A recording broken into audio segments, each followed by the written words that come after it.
Clicking live. TikTok, time to rock. Good evening, good morning, good afternoon to everyone who's watching from all around the world. It's your friendly neighborhood philosopher here, D. Wood.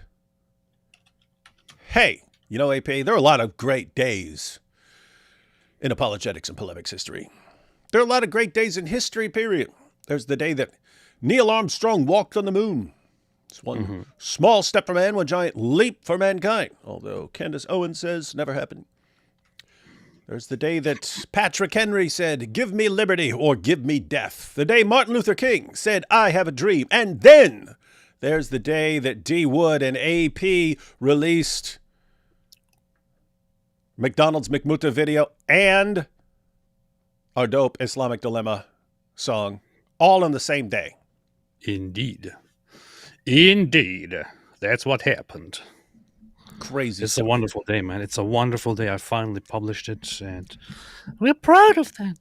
Wonderful, wonderful day to be alive. And now everyone can jam out to the smooth reggae jams of the Apostate Music Channel.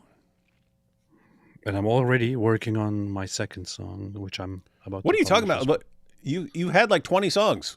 When we were riding around, you had like 20 songs. What do you mean? No, what do you mean your second song? No, I'm working on publishing it, so getting that ready. Yeah. Okay. My Zabiba song. Oh, Zabiba, I got a big Zabiba. That's a little taste of what's the next song's gonna be, ladies and gentlemen. Look at this. Tick toot, time to zoot. Oh man. So, hey, why don't we go ahead and start off? For those who haven't heard it. What with McMuta? Wait a second. Someone's asking, did you watch God Logic Destroy the other day? What do you mean? Like which day? God Logic was destroying every day.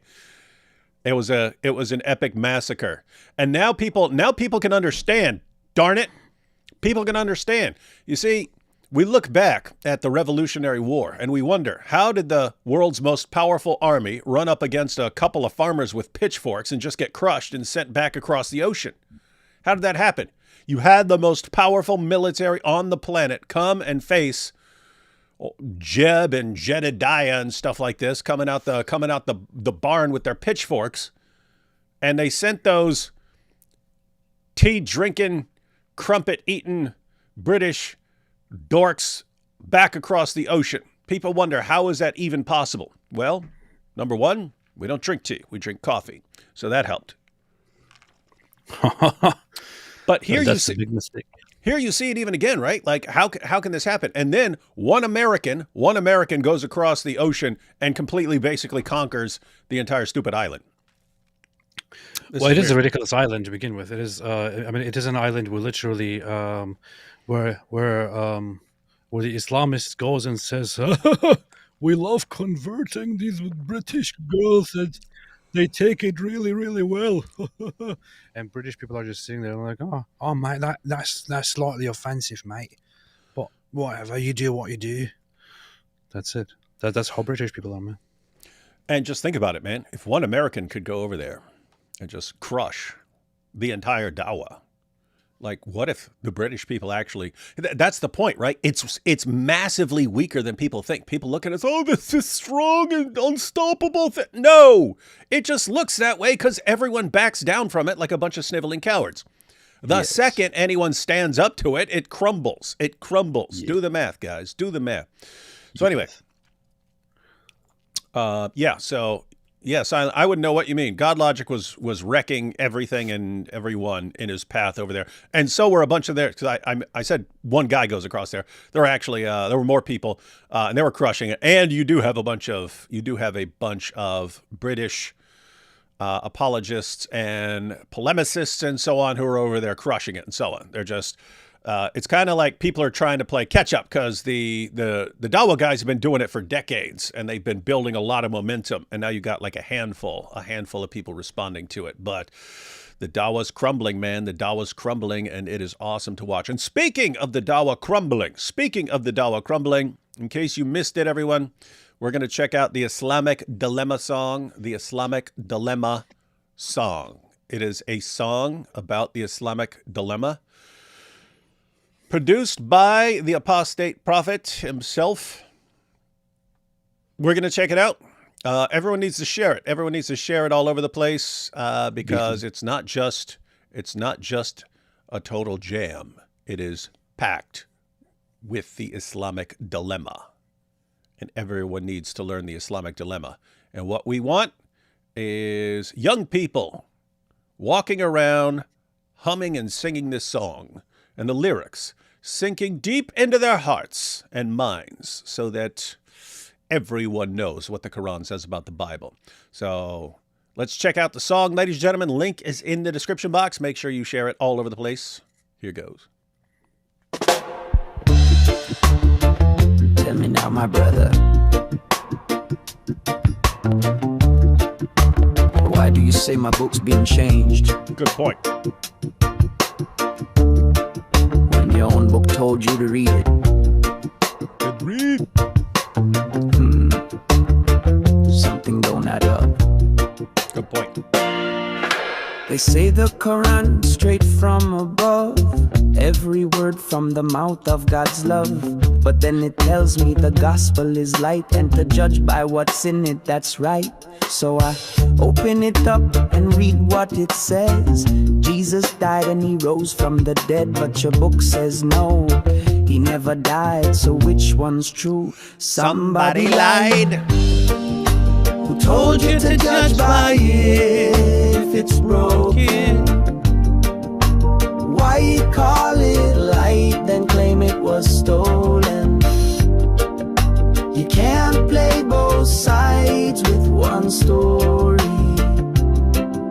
Your claim crashes down in all its glory. Surah 5 says to follow the word given to Christians straight from the Lord. Surah 10 says if you're unsure, ask the people who knew it before. But our gospel says Jesus is Lord, crucified, risen, that's what's stored. And our scriptures older than yours, written down long before Muhammad's tours. So tell me, friend, what do you choose? If you pick both, then both you lose. If the gospel is true, the Quran is wrong. If it's false, then why does it play along? And if God's word can never be changed, who corrupted it and who arranged? And why does your book lean on mine while calling its heart a faulty sign? Who told you to judge by it if it's broken? Why call it light, then claim it was stolen? You can't praise the map, then toss out the way. You build on the rock, then dig it away. Now some say only part is true, but your book never said which part to view. Is it Matthew or is it John? Tell me which verse to lean upon. But truth ain't served by picking and choosing. That's not faith, that's just confusing. You either believe it or say it's a lie, but you can't stand in both camps and try. Or are you saying It's a trap, and the prophet got it all mismatched, and the message built on contradiction, and the claim? lack solid conviction? Who told you to judge by it if it's broken? Why call it light, then claim it was stolen? Can't hold a sword and preach about peace. Can't affirm the word, then call it deceased. It's either from God or it's a fraud. The house won't stand if the walls are flawed. So tell me now, what will you choose? Truth doesn't lose when it's under review. Our word stood firm through fire and storm, while your book, well, it can't stay warm. Truth is one, it doesn't twist. This is the paradox you can't dismiss. Based. Extremely based, very based, very based. Very funny very that you bass. played the whole song. I thought you were just going to play like a small part of it or something. Oh yeah, then I forgot. I forgot. But now, guys, now you heard the song, now you heard the jam, the jammy jam, and link is in the description box. Be sure to share that everywhere. And as soon as it gets 1 trillion shares, then he'll release his next hit, the Zabiba song.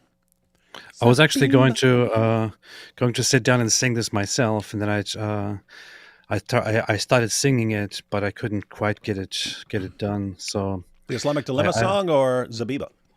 the Islamic Dilemma song, the Zabiba song would be way too high for me. I would have to probably, I don't know, like have my certain body parts squeezed by something while trying to make those sounds.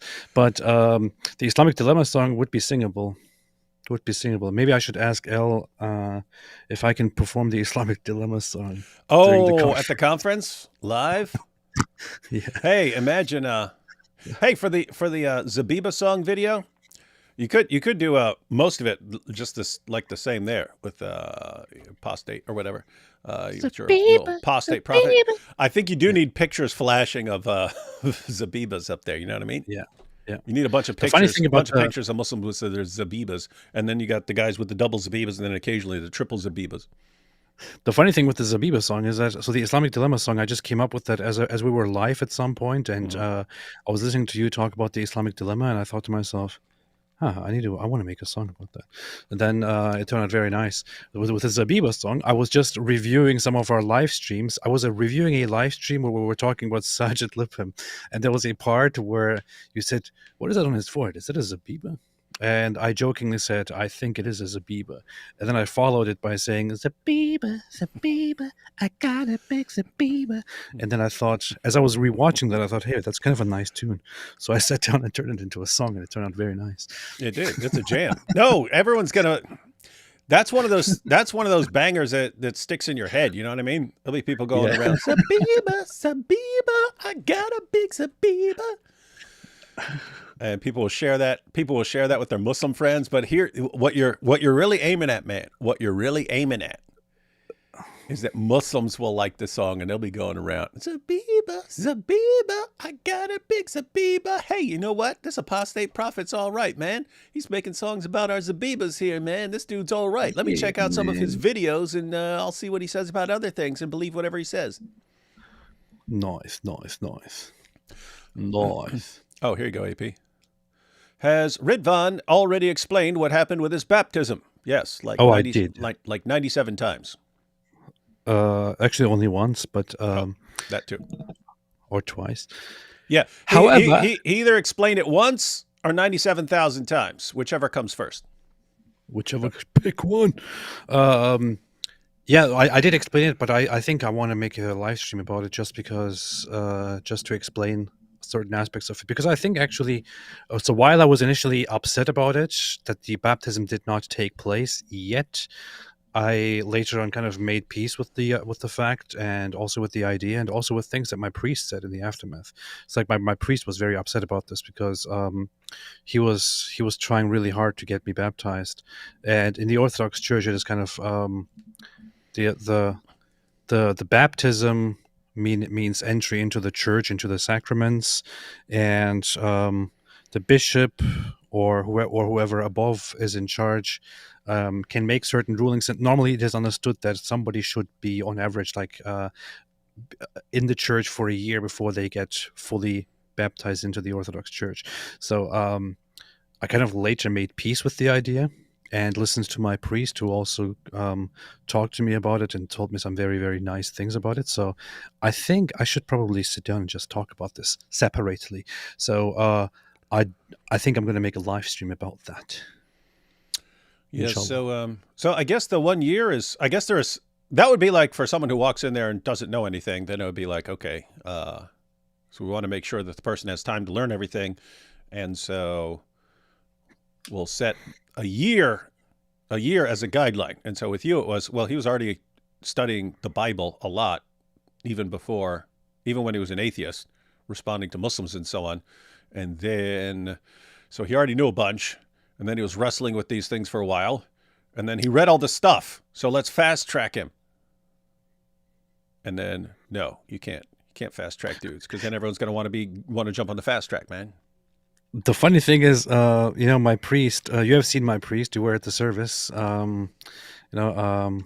very old and very nice, nice priest, nice man from Greece. And yesterday, as we were talking, he told me, I watched your live stream, the one that you made on the night of the baptism being canceled, the one you made about Piers Morgan, and I thought to myself, oh, he watched my live stream. But he said only good things about it, and he also said, I didn't know you had that many voices, by the way. I find it very funny, he said. So yeah. Wait, he watched the Pierce. Was that the one where we're insulting the young atheists, thinking they run the world and stuff? Is that no? I think that was the one before. But this one was just about Piers Morgan attacking everyone and blocking everyone and all that. Oh, okay, yeah. Because the other one was on Piers Morgan. Was that on Piers Morgan? Those young also, dudes, yeah. and then Jay Dyer and Andrew Wilson. Also about Piers Morgan. Yeah. Oh, okay, good. It's good to even watch that one because then you'd be like, "AP, you're too mean. We're making 5 years. We're extending it to 5 years before you can be baptized." But that's the funny thing. Like when he tells me, "Oh, I watched this thing that you did," I'm like, "Oh no! Wait, what did you watch? What did you watch? I hope you didn't watch this."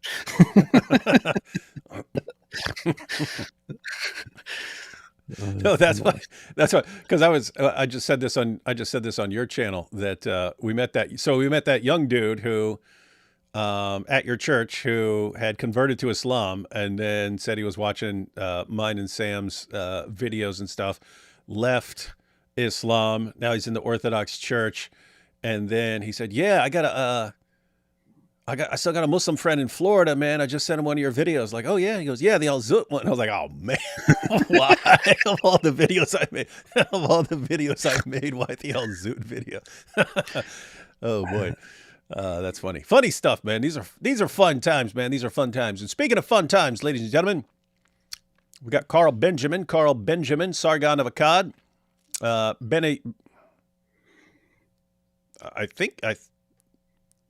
guessing he was on before me. He's one of the guys like me who's been on YouTube like a long time.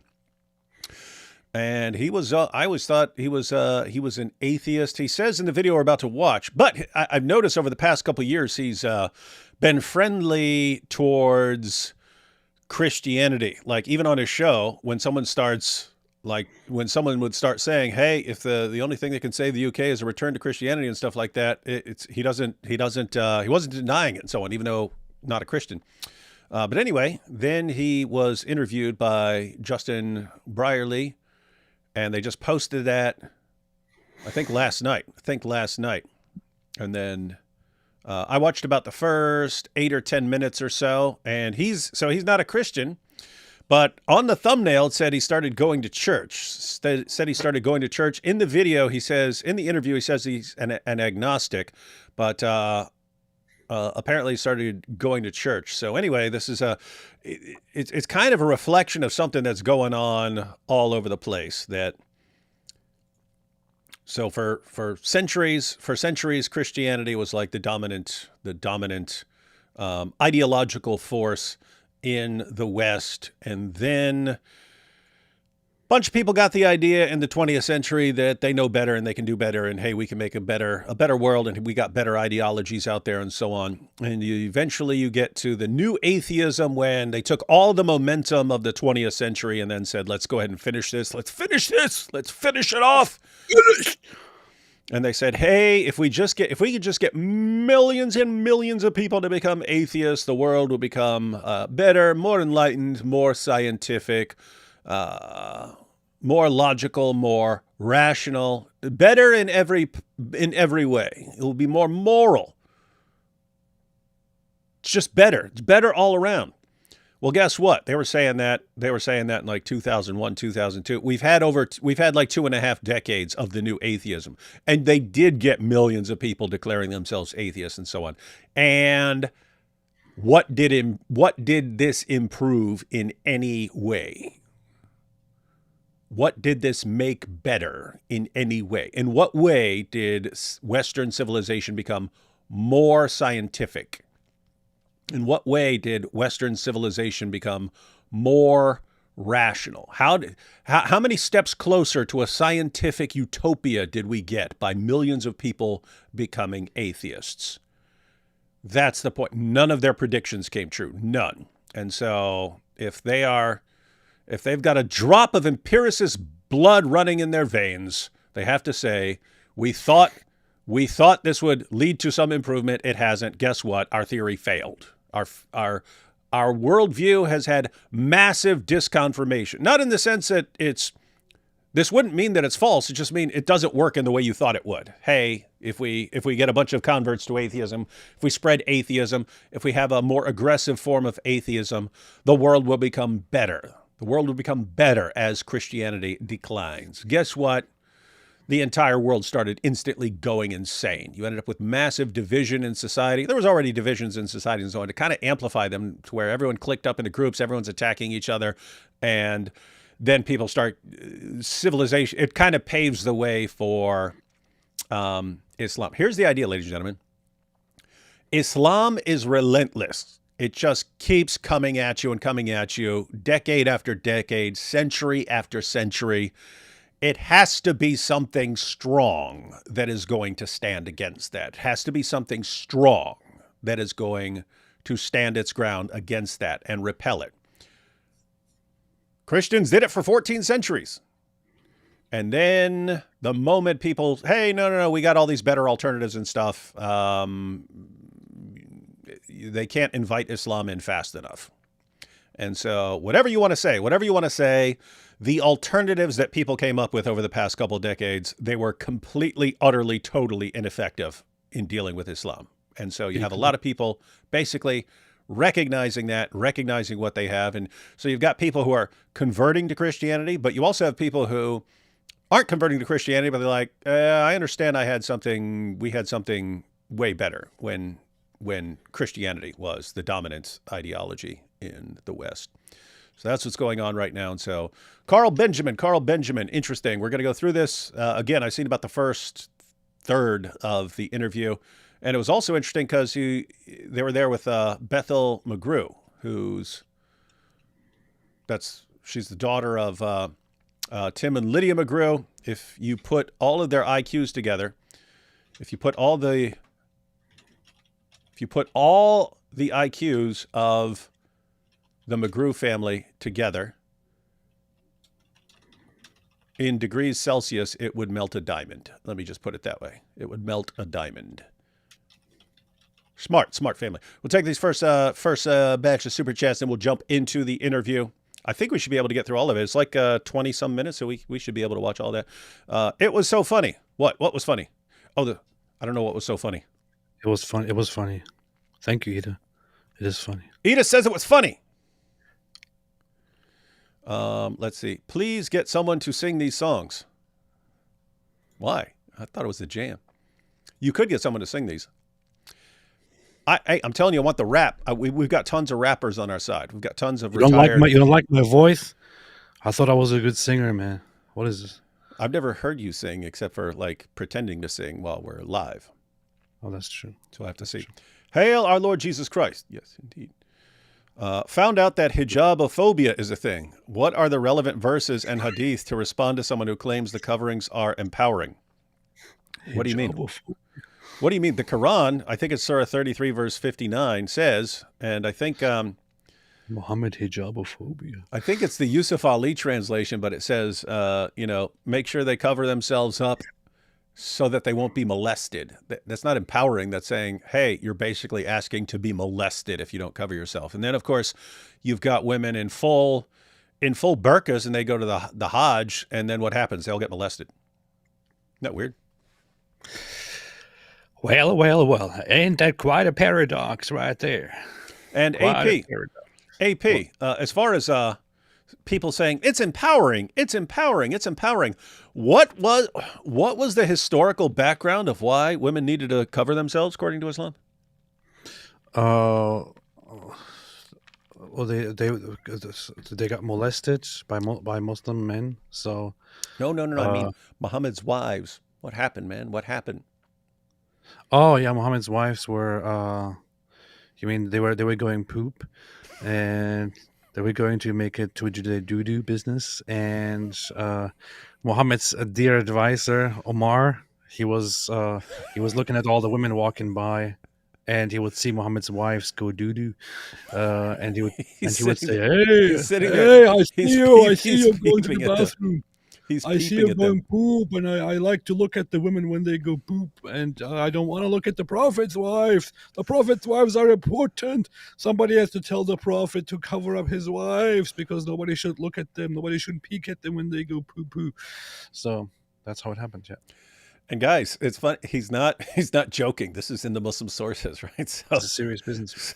okay, this is Umar, the second of the rightly guided caliphs. He liked to check out the area where women were going to use the bathroom. He liked to scope them out, apparently. And then he's like, I saw one of your wives, and she's going there, so I am relieving herself. But did you know that if she covered herself completely, I wouldn't even know that it's her. And Muhammad's like, oh, fine. Well, women all cover themselves, and that's why.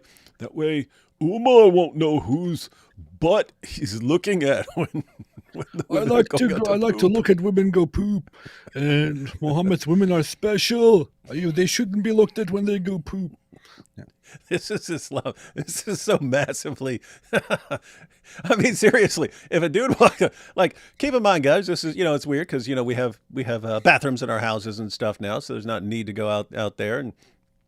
And, but just imagine if you were back then. Some dude came up to me, he's like, hey, I was watching the area where the women go out to use the bathroom. And I saw your wife. I would just freaking clock the dude right there. You just get all your teeth knocked out and be like, you ain't going to be watching anyone now, are you?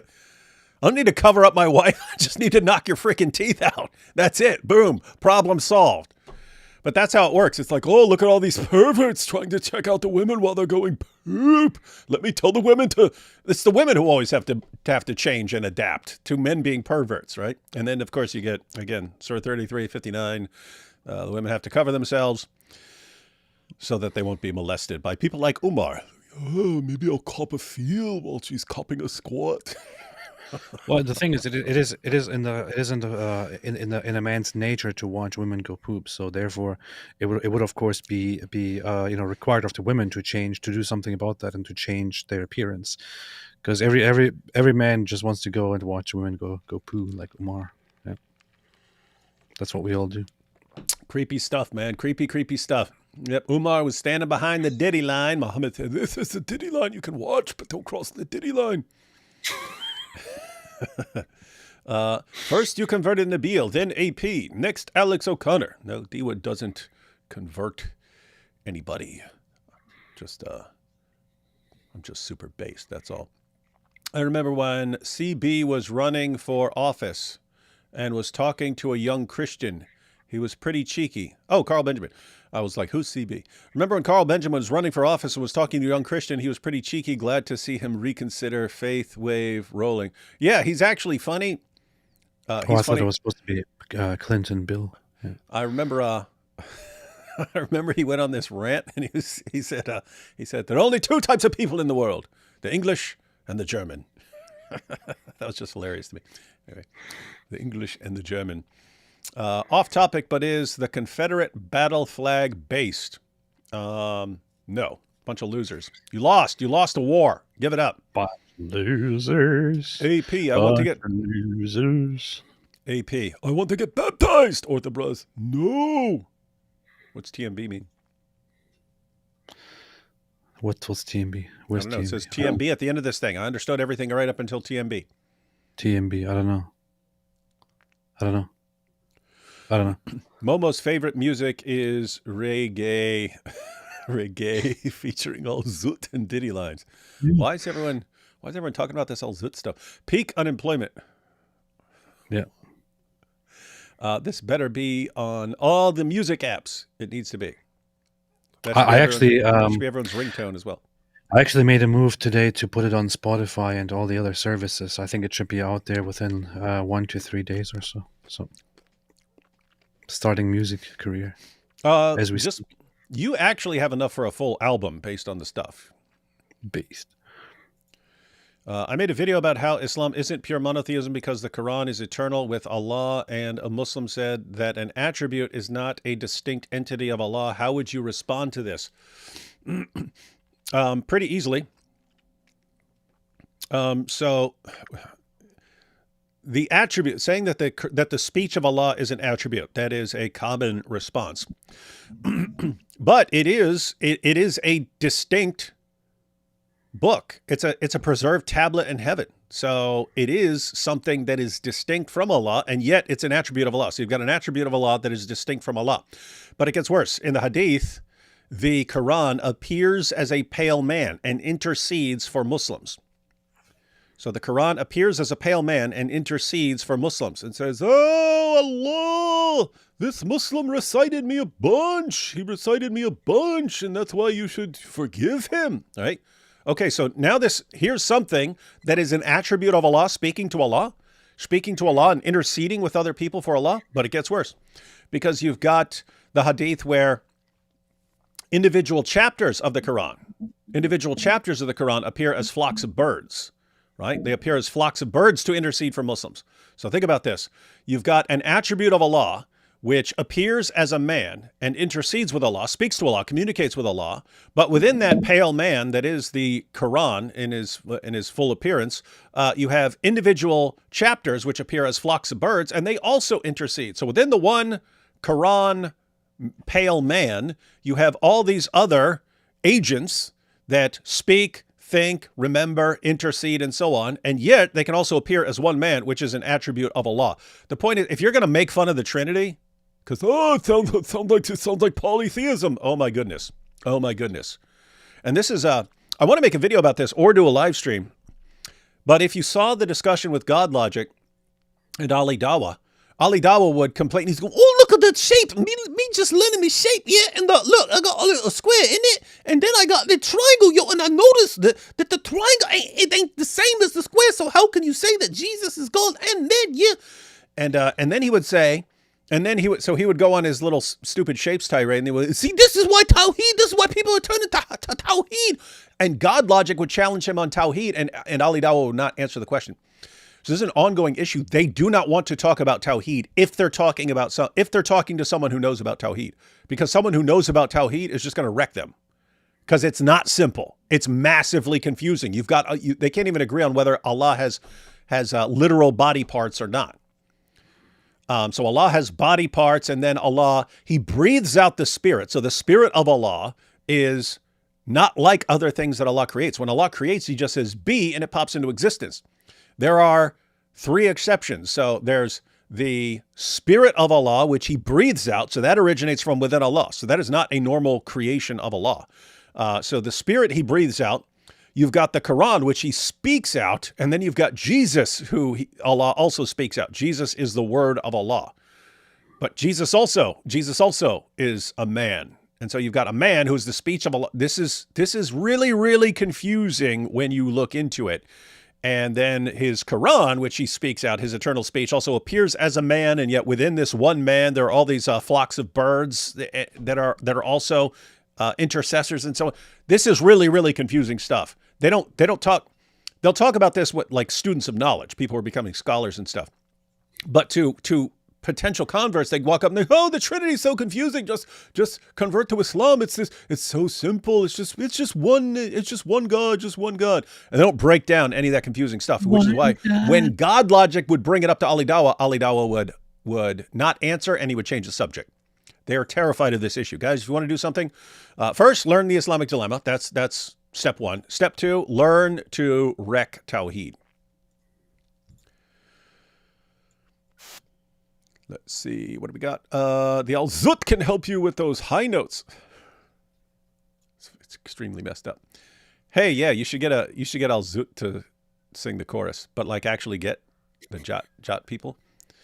Jesus and Mo and the adulterous woman test. Mo, here's the Torah, God's law. Jesus, I make the lie, I'm God. One God. Mm-hmm. That's a good point. It's actually a good point right there. Modern atheism lacks belief. Peterson mirrors, modern atheism lacks belief. Okay, so the modern atheist version, they said, no, we're not saying there is no God. We're just saying we lack belief. Notice, following this definition, this cup is an atheist that lacks belief.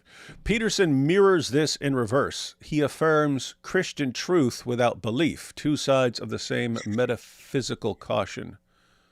So they're saying we just lack belief in God, and Peterson he affirms Christian truth without belief, or without confirming that he actually believes it. Interesting. Although he has confirmed certain elements. What if Diha al-Kalbi's middle name was Briel? Diha Briel al-Kalbi. Then Muhammad didn't lie when he said he was visited by... Gabriel. Hey, look. This message brought to you by Hijab's Mutawife. 37. Hijab's Mutawife 37.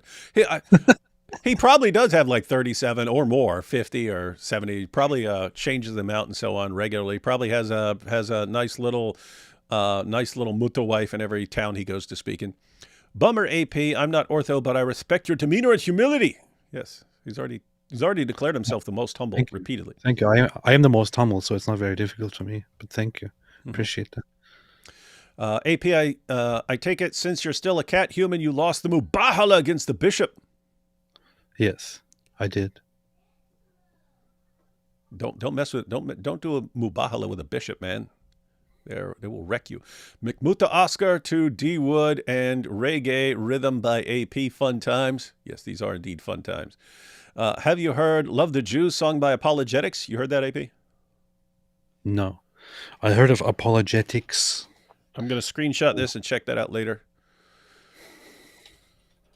The biblical time frame, you're eligible to be baptized the moment you confess Jesus is Lord and believe he rose from the dead.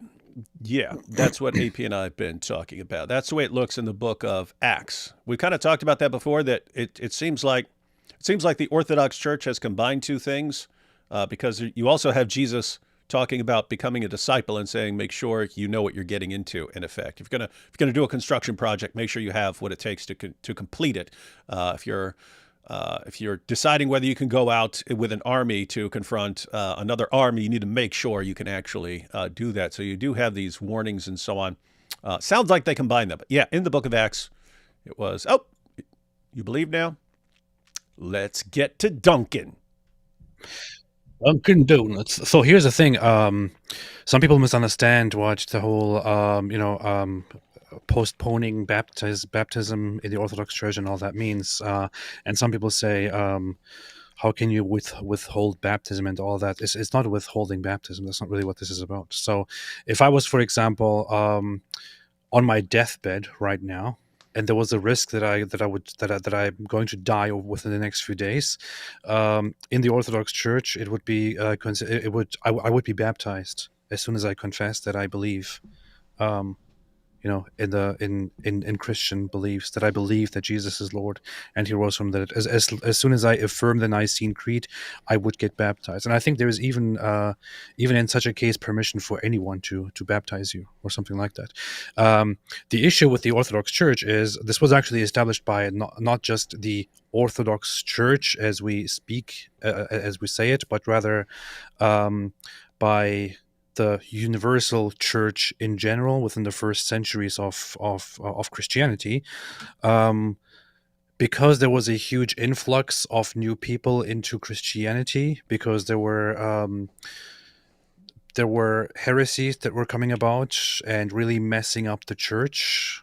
The system was established that if somebody wants to join the church and wants to become representative of the church and wants to take communion in the church, then the presbyters, the priests, should make sure that every single person who comes into the church learns everything that we actually believe before they are then baptized into the church, and before they then are ready to take communion.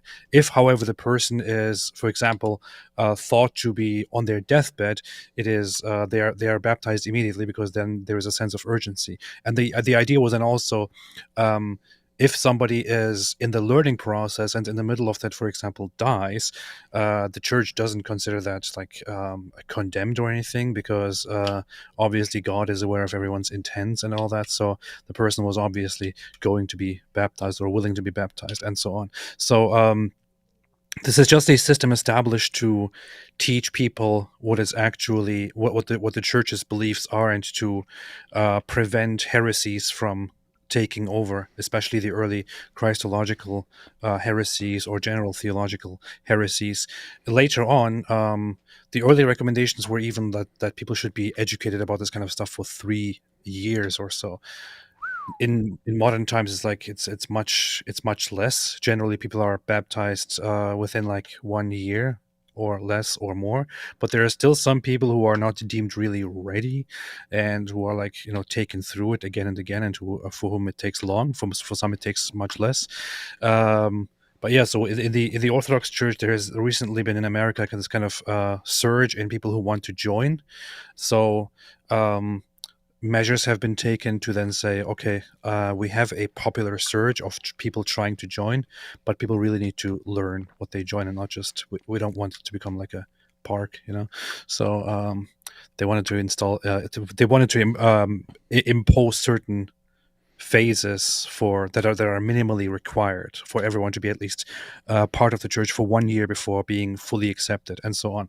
So this is basically what it is. It's just about keeping Christianity pure and free from heretical movements and all that, and making people properly understand Christianity before putting them into it. It's not about withholding. Yeah, it's weird, because here's the issue, right? It makes perfect sense to say, hey, you just got here, make sure you know what you're getting into, and make sure you're serious and seriously on board. And it's pretty good to have a little waiting period just to make sure you're not flip-flopping out there. That makes perfect sense. It's not what you see in Acts. It's not what you see in the book of Acts. So that's the weird part. But I don't know. It's a weird situation, because you don't want people just going in and saying, oh, okay, oh, this looks good, let me convert, right? You kind of like, dude, are you serious? Make sure you're serious, dude. So anyway, you know what it seems like? Keep in mind, Mike, I think that following the biblical pattern, that once you believe, you should be baptized and so on. But it is kind of a different situation there, right? I mean, you're going around, you've got the apostles preaching to you, and you're in a culture that is, I mean, especially if you're talking like Greek and Roman, it's like completely different. It's polytheistic and so on. So if you were going to convert, you were serious, right? That was a serious issue for you already. If you were going to convert in the first century and face persecution and so on, you were already committed. You had to be committed, like walking into it. The world isn't like that anymore. You don't have to be committed to, you can just walk in and say, okay, I believe this now, and then change your mind 5 minutes later and stuff. The point is, in the first century, I have to say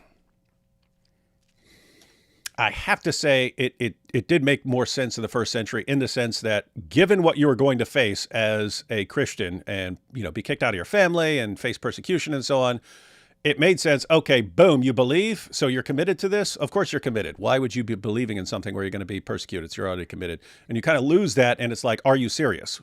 So, in other words, we knew you were serious in the first century if you converted to Christianity. We knew you were serious. You were obviously serious. Here, you kind of don't. So anyway, I would certainly be inclined to favor the pattern in the book of Acts, but I can definitely see that we are in a different world compared to the first century. Let's see. Good night and God bless you both. Love you guys. Thank you, Phil. Thank you. Speaking of songs, play Dilla Monkey and have a laugh. Are you familiar with that? Is that Jay Dyer? Was that? I think it's Jay Dyer. I don't know. I'll screenshot this. I'll check that out. I thought he was completely serious, and then you guys were saying he was funny, and then I realized he is kind of funny.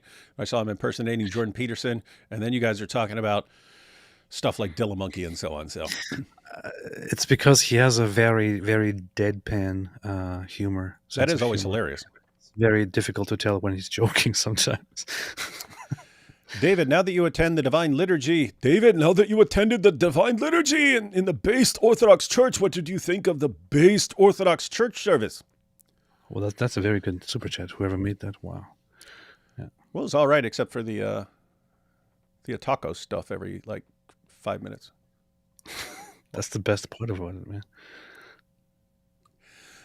Matthew 6:5, don't pray like them who want to be seen by others in the street, the true Injil. Don't pray like them who want to be seen by others in the street, the true Injil. Matt Hamoud 6:5, work on your Zabiba to be seen by others. Yeah. Get that? So you got Matthew 6:5, don't pray like those who want to be seen by others in the street. But the true Injil says, work on your Zabiba to be seen by others. Think about this, right? I mean, that is a serious issue. Jesus is like, all his warnings are like about doing things to be seen by others. Why are these guys banging their heads on the floor? Look at me. Look at how big my Zabib is. I'm so righteous. Which would be one thing if they rejected Jesus. They claim to follow Jesus, and it's like Islam is like the opposite. If you took everything Jesus said not to do as part of your religion, Islam is like taking everything Jesus said not to do as part of your religion and rolling it up into a ball and then saying, we follow Jesus. Very stupid. Very stupid. Hey, David, say in your Sajid voice, ABC. It's not easy as 1, 2, 3. Yeah, because ABC would be 3 letters, and it would be a holy book then. Also, just wanted to say thank you for what you do. I will never get over that. Look, when you start reading the Quran, what do you see? Aleph, Lam, Mim. It has 3 letters. This tells you already that you're dealing with a book of God. It's like, what? That's the new argument? It's like, what? You guys went scientific miracles, perfect preservation. When all that failed, it's like, it's got 3 letters here. It must be from God. Wow. Makes a Bebo song to the tune of Beat It by MJ. Beat it, bang it. You could say, bang it. It's a Biba. Biba. No one wants to be a Biba. Anyway, Islam is one-of-a-kind religion. It is globalist, but not in the way Christianity is. It is inherently hostile, expansionist, but without anything of value to offer the world. Nihilistic death worship. That's pretty rude. He ain't lying. Ex-atheist to Catholic. 2 years ago, Carl helped me make the logical leap to understand God is a must to objectively ground morality. Weeks later, I had a radical encounter with Holy Spirit as I lay dying. Carl, as you lay dying? This was years ago? Carl would be shocked. That is cool that people can have an impact. I mean, like, reading Plato's dialogues as an atheist had an important impact on me and stuff. So, yeah. You can learn from people, from the people. D Wood, based on your prison experiences in reading people, do you believe I think you mean Menendez brothers? Why or why not? I'm not buying it. Why not phone cops? I don't know. I've never followed it close enough. So guys, the Menendez brothers, they killed their parents, and then they said it was because of years of abuse and so on. I don't know. That could be true. And so the question is, why didn't you call the cops and so on? The idea is, okay, you killed your parents, so we're going to sentence you. If it was just cold-blooded murder because you wanted to take your parents' money and stuff like that, then that's one thing. If it was after years of abuse, yeah, you still did it. It was still wrong, but based on your motive, we will give you a different kind of sentence. But I haven't followed it closely enough to see what's going on here. The only reason I asked is because I found about World Hijab Day. Ah, yeah. I can't wrap my mind around dedicating a day to the garment that oppresses women. Keep in mind, you don't have to worry about that anyway. It was a thing like several years ago. Now it's just like a joke. Whenever it's World Hijab Day now, everyone just makes fun of it. D. Wood, in prison, did you meet Hell's Angels bikers? It's kind of the wrong part of I was at East Coast. There are no bikes in prison. So. Definitely guys who were obviously bikers. I don't think they were Hell's Angels. That would be more of a West Coast thing. Okay, but there are no bikes in prison, though. So. Yeah, that's true. I also use the Power Rangers assembling as a visual to show how individual chapters of the Quran come together to form one Quran. That's good. Yeah. We need 114 little little parts coming together like Voltron or Devastator or something like that. Guess you can say the bird is the word in Quran. Hey, we should make a bird of the word spoof, but based on that passage that the Quran chapters appear as flocks of birds, because now the birds are literally the word. That's funny. That's the only. That is. How did I not think of that? That is the only. The song is supposed to be stupid, but in Islam, it's actually true. The bird is a word. The bird is the word of Allah. About everybody's heard about the bird, about a bird, the bird of that word. It's actually a song. I have to check out the rest of the lyrics and see if they can, if they fit, or if we'll need to modify them.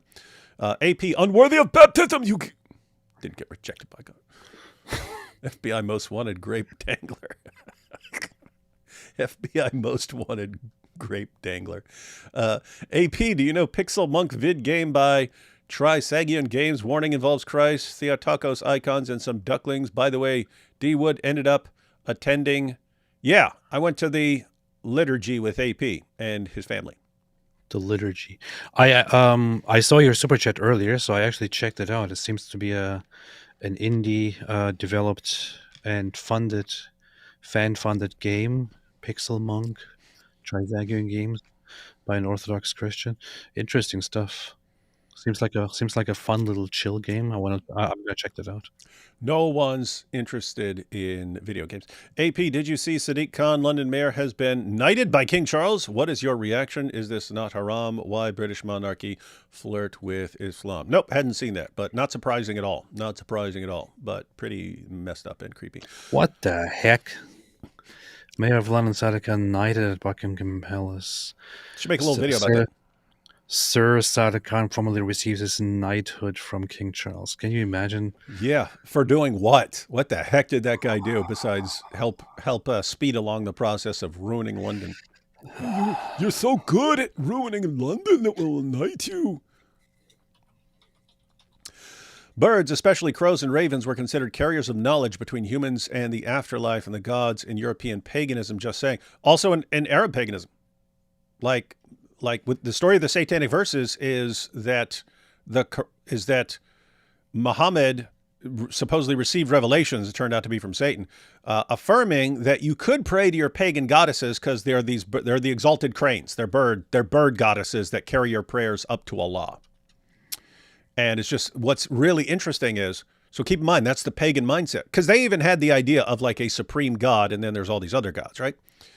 And then Muhammad eventually delivers a revelation saying, yeah, you can pray directly to your pagan gods, and they'll just carry your prayers up to the main God, Allah. And so that's all fine. And then he says, no, Satan tricked me into saying that. But what's he say later?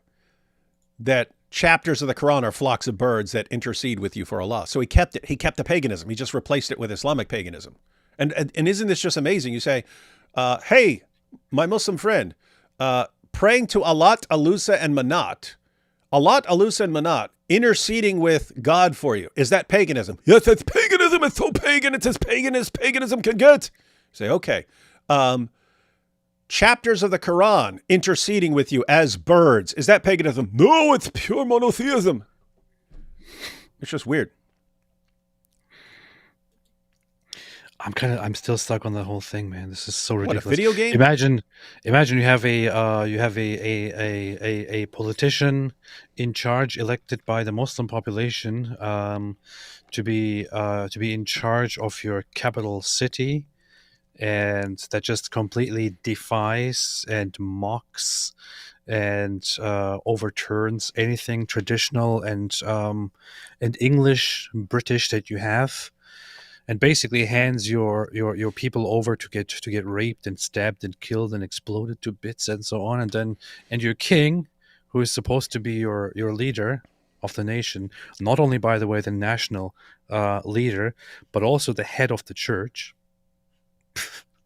the head of the national church, actually gives that man such a high honorable title and knights him and turns him into a Sir Sadiq Khan. I don't know, man. There's just I can still, I can speak with respect still about every single European nation no matter how messed up they have become, like no matter what it is, Even okay, maybe France? except Belgium, even France. With Belgium, I was like, okay, well, Belgium is barely a country, honestly. But so with all the countries, I still have some ounce of respect, but England just makes me sick. It is. I have to It say, just makes me totally sick. ladies and gentlemen, everyone who's watching out there, for you atheists and agnostics, things like this, I look at and I say, there has to be a spiritual realm here. Like you can't be that dumb. There has to be some spiritual element that is making you do this. It's like it's so obvious what you're doing. Like how can you possibly miss it? It's the same thing with like the grooming gangs, and so it's like you can't have devolved this far this quickly and not be some like spiritual force of evil working within you and working within your government and stuff. It's really creepy stuff. But I mean, keep in mind that's the biblical view, right? There are spiritual forces at work in all of these things. D Wood, were you recognized in the airport? You too, AP. What do you mean? Like just now? Like just when I was in the airport now? No. I have been recognized in airports probably a couple dozen times. Yeah, maybe once or twice. Yeah. It takes a real man to handle Al-Zut, and we're proud of ye. Mohammed. I caught my 7-year-old watching Ali Dawa vids on YouTube. In my defense, I thought he was watching a poor UK version of Mickey Mouse and Friends. Look, here are shapes, everyone. The Mahdi has dismantled the Islamic dilemma. That's good. You see? D Wood, were A Profitlings, aka AP's kids, scared of you? No, his kids are hilarious. His dog, for some reason, has memory problems. The dog would I walk in, the dog would freak out and bark at me, and I would start playing with the dog and playing fetch with the dog, and then we'd be buddies, and we'd be sitting there and petting him and stuff like that. Then we go record and come out, and the dog acting like he doesn't know me, but it was like that every single day. But he slowly got used to it, didn't he? Yeah. Business idea: selling Muslim porta potties, mass buy niqabs and burqas, and reselling them as Islamic-style porta potties might be popular at at Palestine rallies. Yeah, porta potties, got to use them. Baptism is just open confession of your faith. There it is. That is one view. Do you know Sabaton, the metal band that sings about historical wars? They made a song about the 6-Day War called Counter-Strike. It's fire. Not familiar with that. But AP will probably jam out to that. I'll check it out. As a Catholic, I pray for unity between Orthodox and Protestants. Glory to be Jesus Christ. Yes, Orthodox and Protestants, but not Catholics. No, we don't want Protestants. We don't want... No, yeah, definitely. Carl still doesn't believe in God. He thinks Christianity helps protect Western culture. Once the threats to it are gone, he'll go right back to attacking Christianity. Carl will always be a new atheist. I don't think so. I don't think so. As far as him, he's not exactly in the new atheist camp. But we'll see. We're going to watch it. Does Deuteronomy 21:10-13 set a sort of precedent with the principle of delayed baptism in the Orthodox Church, which ensures the person is serious about it? Oh, I don't know. If you're saying, is that the idea in the Orthodox Church? I have no idea what they're thinking. I don't know much about the Orthodox Church. What are they thinking? I've been to one liturgy, man. You act like we're experts in the Orthodox Church. You're supposed to be an expert, man. No. You're an expert. You're a perpetual cat human. How are you gonna speak on behalf of the church? They won't even baptize you. That could be the new insult for AP. You're not even fit to be baptized. I found it very impressive. So when David attended to the Divine Liturgy in the Orthodox Church that I go to, I saw like he was getting very, very, very emotional and very overwhelmed as we were singing the songs, and he was like, "Yeah, I want to do this too." And so he was like very emotionally singing along, and also engaging in the prayers. He had tears in his eyes. and all that. It was pretty interesting. Yeah. I just felt an overwhelming presence of love. I was in the presence of pure love. It felt like I was in a room filled with cotton balls Nice. of love. And I Nice. wept, sir. I wept. Huh. Pakistan government banned child marriage under 16. Islamic leaders declared it against Islam, complained that they weren't informed there would be a vote. Yeah, that is. I want to see how that plays out. But you do have all these situations where governments will make a law but never enforce them, because if you enforce them, then you run up against the religious leaders who will form a mob and take you out. So AP plus no baptism equals forever catahuman hybrid. That is true. Based. And this is from a man who's been an otter man his entire life. Sadiq knighted because of the PM political kickback. Is that true? What do you think? Is it because, hey, I want to win PM, you support me and I'll get you knighted, isn't it? Could be. I don't know. Sargon is knighted by the king despite Londoners' furious objections that he's being rewarded for failure. I don't know, people are very, very, very angry about it. Seem very, very angry about it, and he's just there posing with his knighthood thingy and his ridiculous smile. It's pretty bad. I don't know what's up, but one of the Daily Express, or which is now just called the Express, actually says Great Britain news star rages over Sargon's undeserved knighthood. It is sick. So, I'm not the only person who thinks it's sick, I guess. You're sick. Salt and Winger is my favorite bluebird chips. Does that make Winger the word? Winger. No, makes Winger a dork. The answer to the Islamic dilemma does exist. It's impossible existence. Yeah, keep in mind, according to Ali Dawah, impossible existence is a form of existence. So no more complaining about contradictions. Why did Muhammad cross the line?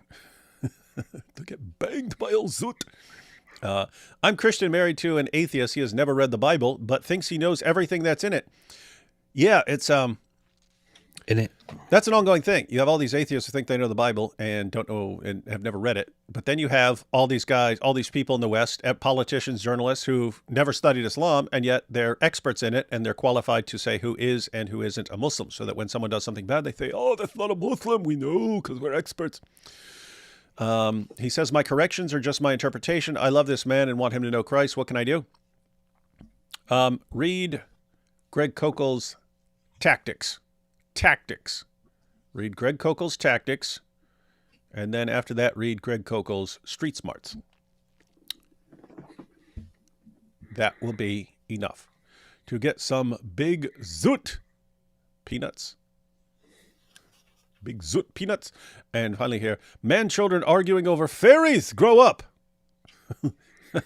man child shows up and says, man children arguing over fairies. Grow up. When were we arguing over fairies? What a dork. Thank you for the contribution. Imagine, look at these idiots arguing about religion. What are you doing? Arguing about religion, sitting here in the chat, arguing about religion. They don't even spot it, man. They can't even spot it. Can't even spot how silly they are. Anyway, fun times, man. All right, ready to check out Carl Benjamin here, man? Of course, man. Of course. All right, let's check out Sargon of Akkad. Welcome back. I'm Justin Brierley, bringing you some brief, mini, but fun conversations from the ARC conference here in London. Joined this time by both Bethel. The ARC conference, just so everyone knows, that's the conference I was heading to when I was denied entry by the government of not-so-great Britain. McGrew, but also Carl Benjamin, a.k.a. And I was also supposed to be interviewed by Justin Brierley. Never happened. Never happened. May never happen. I'm not allowed in the country. What is it? Sargon of Akkad? That's correct. How long have you been doing that channel? About 11 years now, something like that. And for those who are a bit bemused and haven't heard of it, who is Sargon of Akkad? Hey, AP. What? The reason I wanted to check this out after I started watching it is he sounds a little like you, and that he starts pointing out that for him it's not the arguments. The issue is not the arguments. That's how you are. Like, it's not the arguments. I don't care about arguments. I don't care about Hey, I also have to say, little side note. It's very based. So everyone, Sargon, extremely well-spoken, well-read, well-studied. But he has the accent that I've mentioned, because I don't know how things sound to people in different parts of the world. I'm an American. There's a certain British accent that makes whatever you say sound extremely intelligent. And there's a British accent that makes everything you say sound like, it's coming from a complete idiot. So that's like Russell Brand's accent, whatever accent Ali Dawah has, that is like the dumbest sounding accent. Hey, what the heck, man? Why does he keep doing this? The heck is happening? Whatever accent Ali Dawah has makes him sound like a complete, utter, total moron.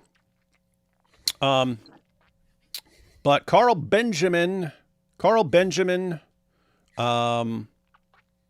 Richard Dawkins, who else? Douglas Murray. They all have the accent that makes whatever you say, even if you were saying something completely stupid, it makes it sound very intelligent.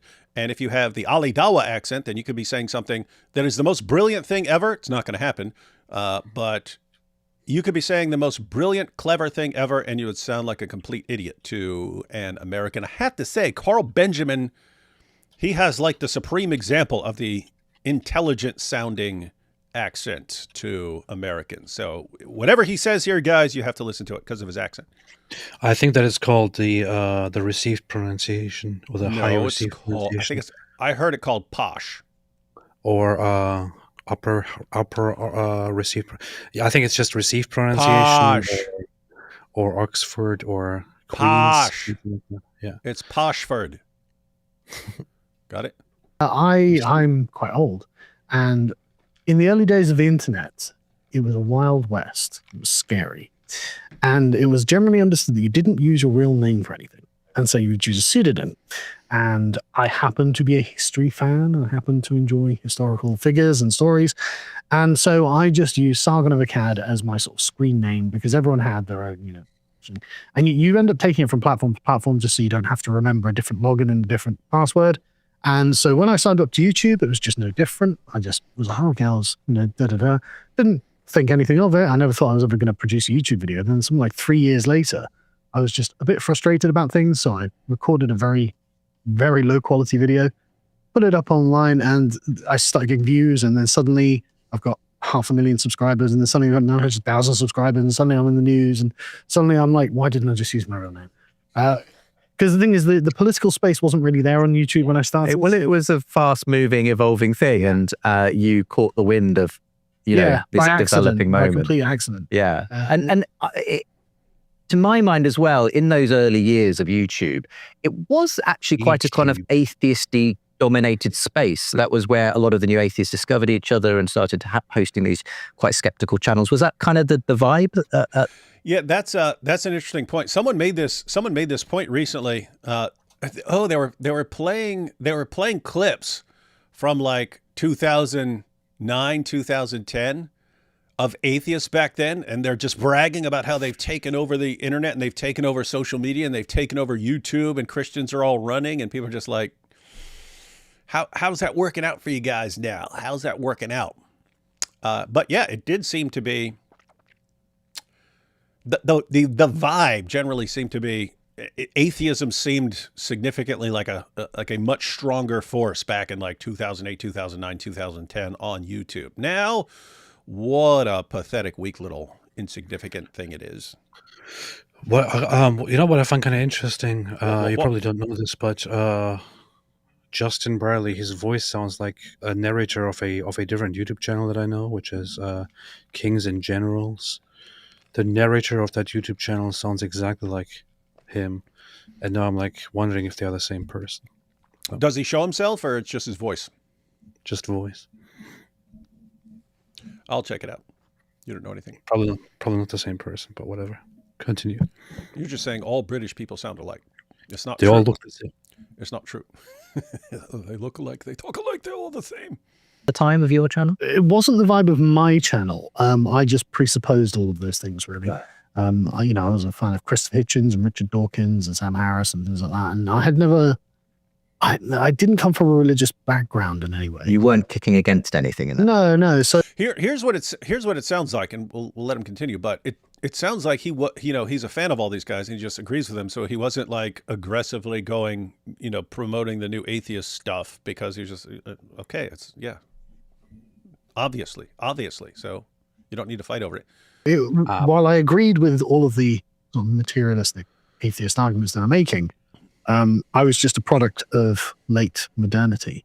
And so everyone has those sort of presuppositions baked into them, and they realize that I'm not.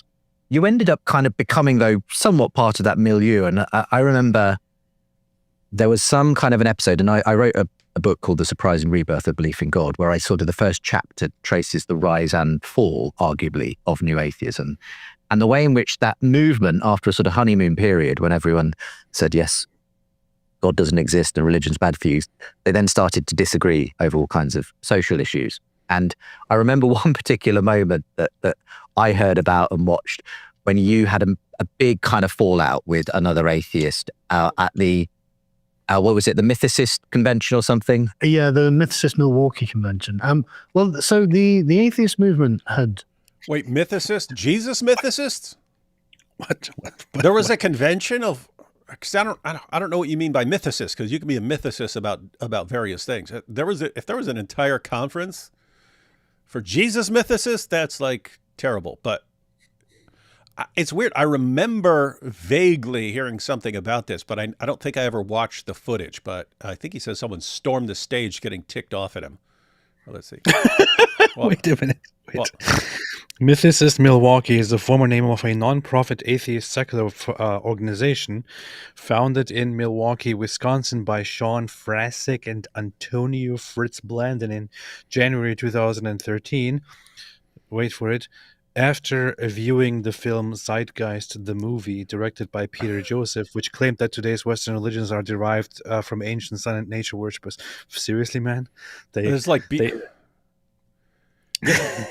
Again, this is, we pointed this out a million times, but it's like, you'll get these guys, we're the champions of reason, and we're the champions of logic, and we're the champions of facts, and we only believe what's been proven.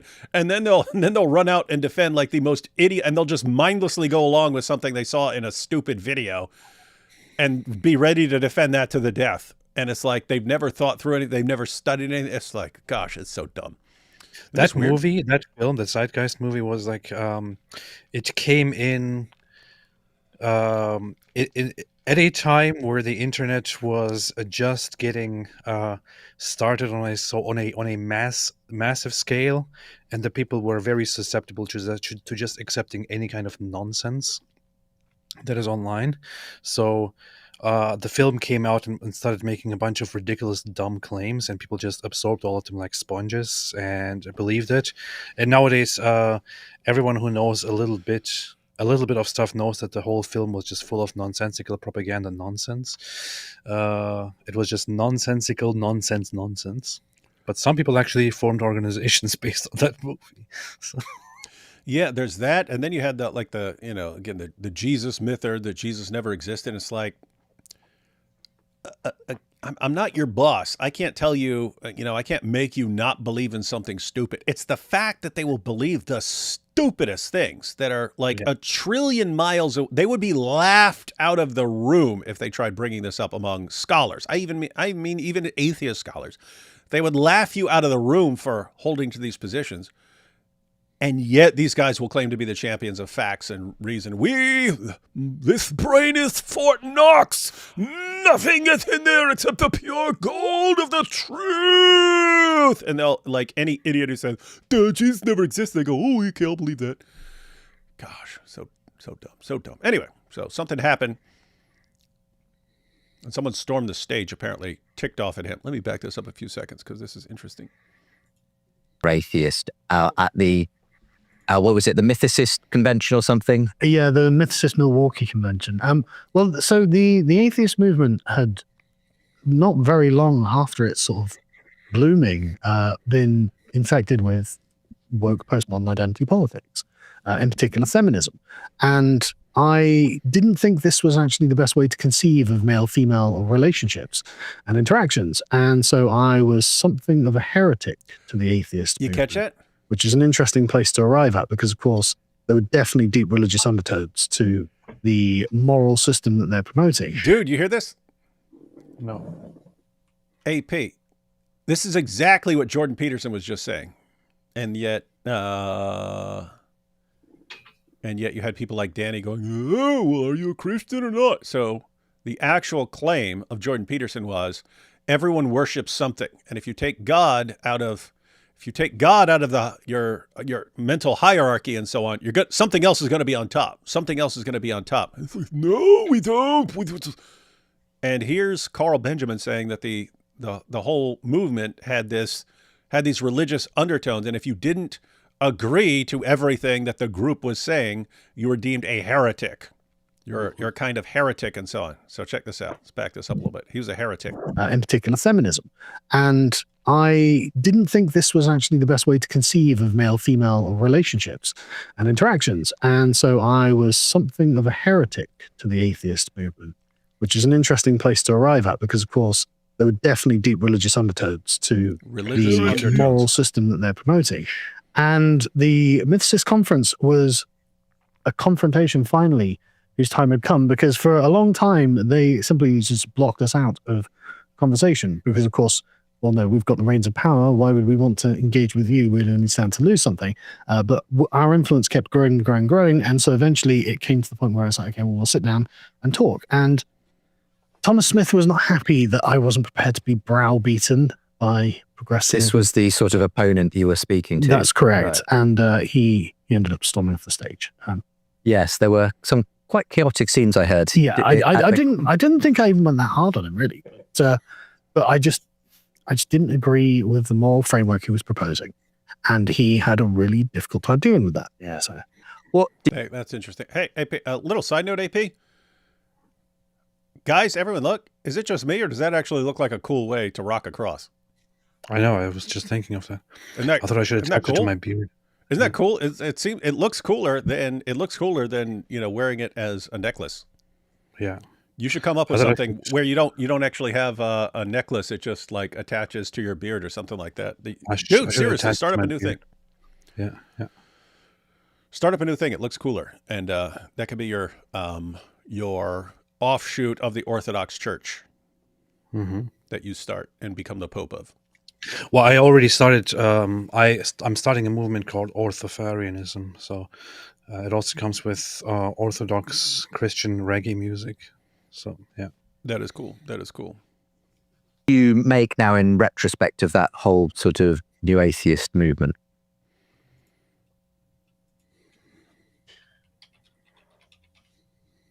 They didn't kill belief in Christianity. They buried it.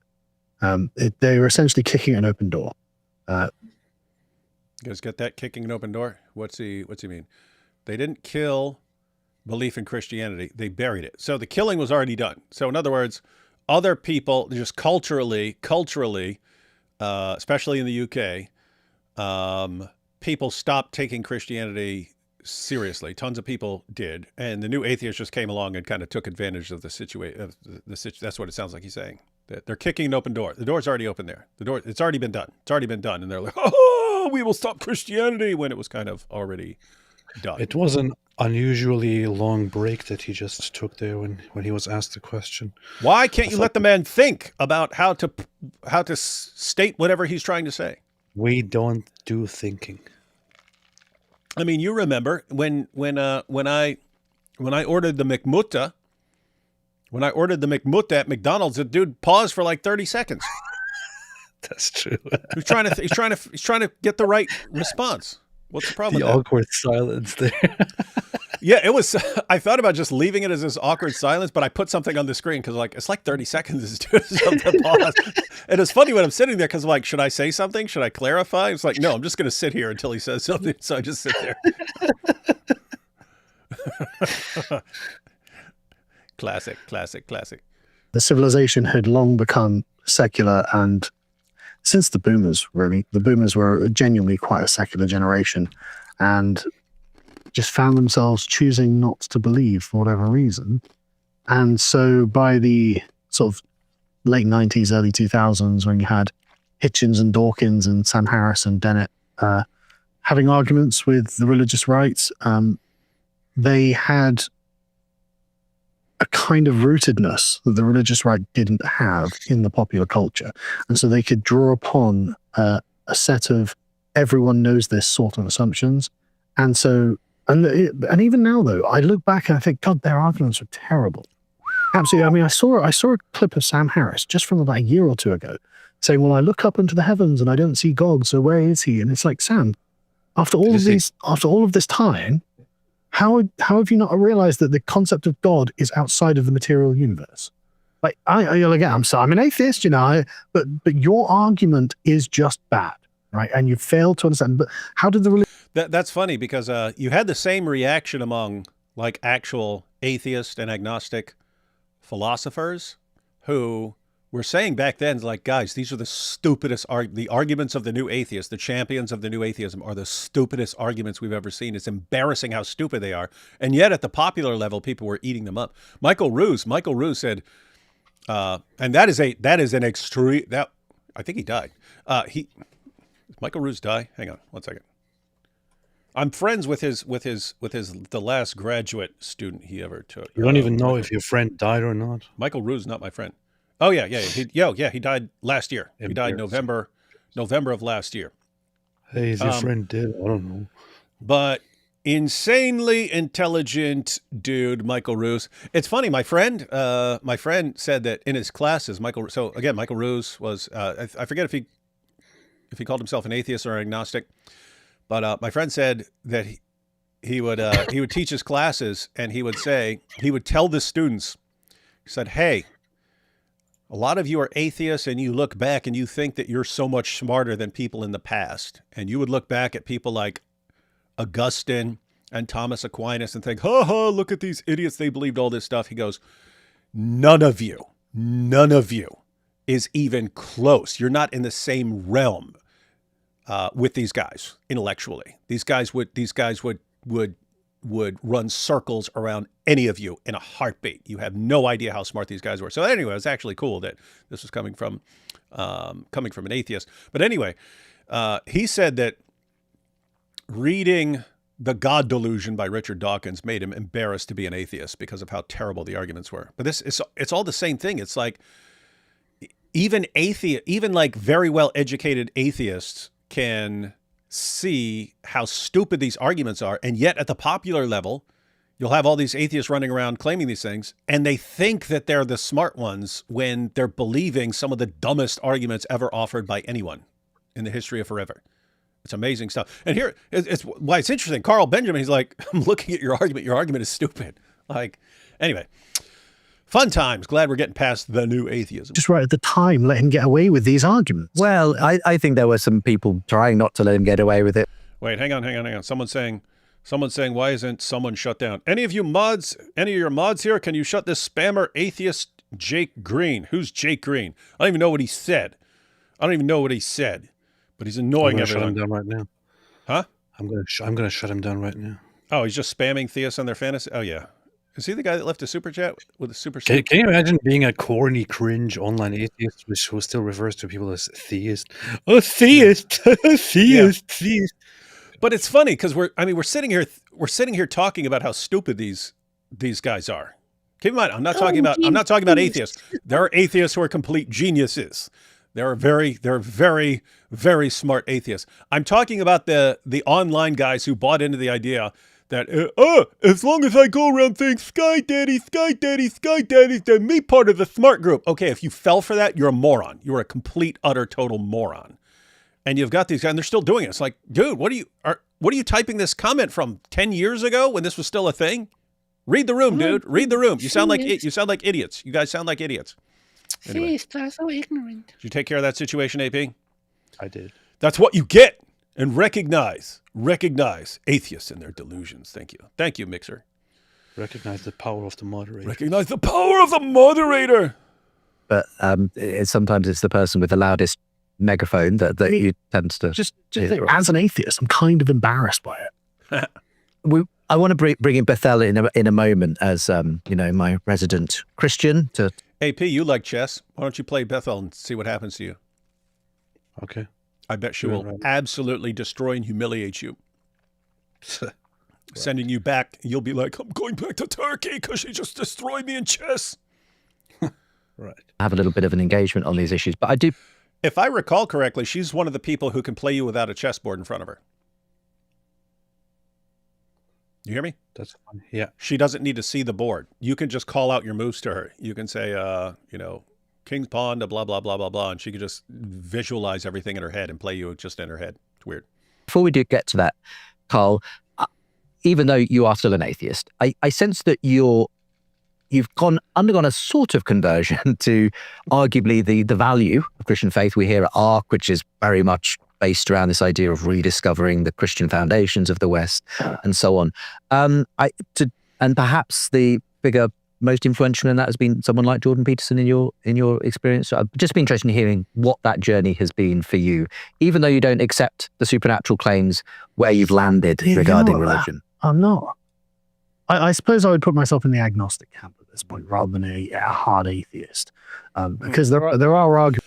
Imagine going from atheist to agnostic. It's pretty lame. Huh. Never heard that one before on someone's journey. Who does that? Yeah, who does that? Religious, and not just Christian either, the religious side makes, that do necessitate an answer. Like, fundamentally, the materialist conception is based on something coming out of nothing, which is a very difficult thing to square for anyone who's concerned about logical consistency on how they feel the universe was created. So I actually want to go back because he just made an important point there, which is it's refreshing to see it coming from, in this case, an agnostic. Going from atheism to agnosticism, what he just said there. You've got all these guys who will say, we're the skeptics. Again, these are the same people who will believe any idiotic nonsense they saw in a video somewhere or in a documentary. Oh, what I thought in Zeitgeist, it must be the truth. Or how could it be in a video? Right? But they're the skeptics. And just claiming to be the skeptics, when you see they are completely gullible whenever anyone on their side tells them something, and then they're dogmatically opposed to anything supernatural, and they think this makes them a skeptic. It's like, no, if you're really a skeptic, you should be a skeptic of any sort of claim that seems really, really far-fetched. But guess what? That would include some atheistic explanations for lots of things. So how we got a universe, why the universe ended up finely tuned, how life originated. Keep in mind, guys, saw an interview with Richard Dawkins on Piers Morgan, and Richard Dawkins says, we may eventually find out how life formed. It's like, wait a minute. When I was in high school, you guys told me you had this stuff figured out. And now here we are decades later, and it's, well, we may eventually know and understand how life forms. It's like, okay, so you don't know. And that's not the biggest problem in the world, but it means you should be open to being wrong if you have no clue. If in spite of all your research, you still can't figure it out and you have no explanation, you should be open to the idea about being wrong about things. But they'll just take it for granted. Nope, this is how it happened. It must have happened. It must have just happened by chance and so on. So anyway, formation of life, consciousness, and so on. If you're actually a skeptic and you want to be skeptical of the theistic explanations, fine. But you should also be skeptical when they say, yeah, just matter and motion can give rise to human consciousness, or, time and chance and enough particles interacting with each other and you can get light. You should be skeptical of those kinds of things too. And people just aren't. So what he just said right there, that the reason he considers himself an agnostic and not a hard atheist is because atheists still have some serious issues to deal with, like how do you get a universe from nothing and so on. Anyway, so that's good. That's consistency, and he calls out the issue specifically in terms of consistency. So check this out. Necessitate an answer. Like, fundamentally, Let me back up a little. There are arguments that the religious, and not just Christian either, the religious side makes, that do necessitate an answer. Like, fundamentally, the materialist conception is based on something coming out of nothing, which is a very difficult thing to square for anyone who's concerned about logical consistency on how they feel the universe was created. So the question of the Big Bang and all that, it just kicks the can further down the road. Okay, well, what came before that? Started that. What's going on? So there are lots of things. It's not Jordan Peterson for me, actually, who, but I appreciate for a lot of people, he has been instrumental, and that's good. Because I actually do think a revival of the Christian heritage of the West is a good idea. The problem is, I think that it's kind of like asking a bunch of disabled people to just stand up and start walking. You guys catch that? He said he thinks that a Christian revival is a good thing.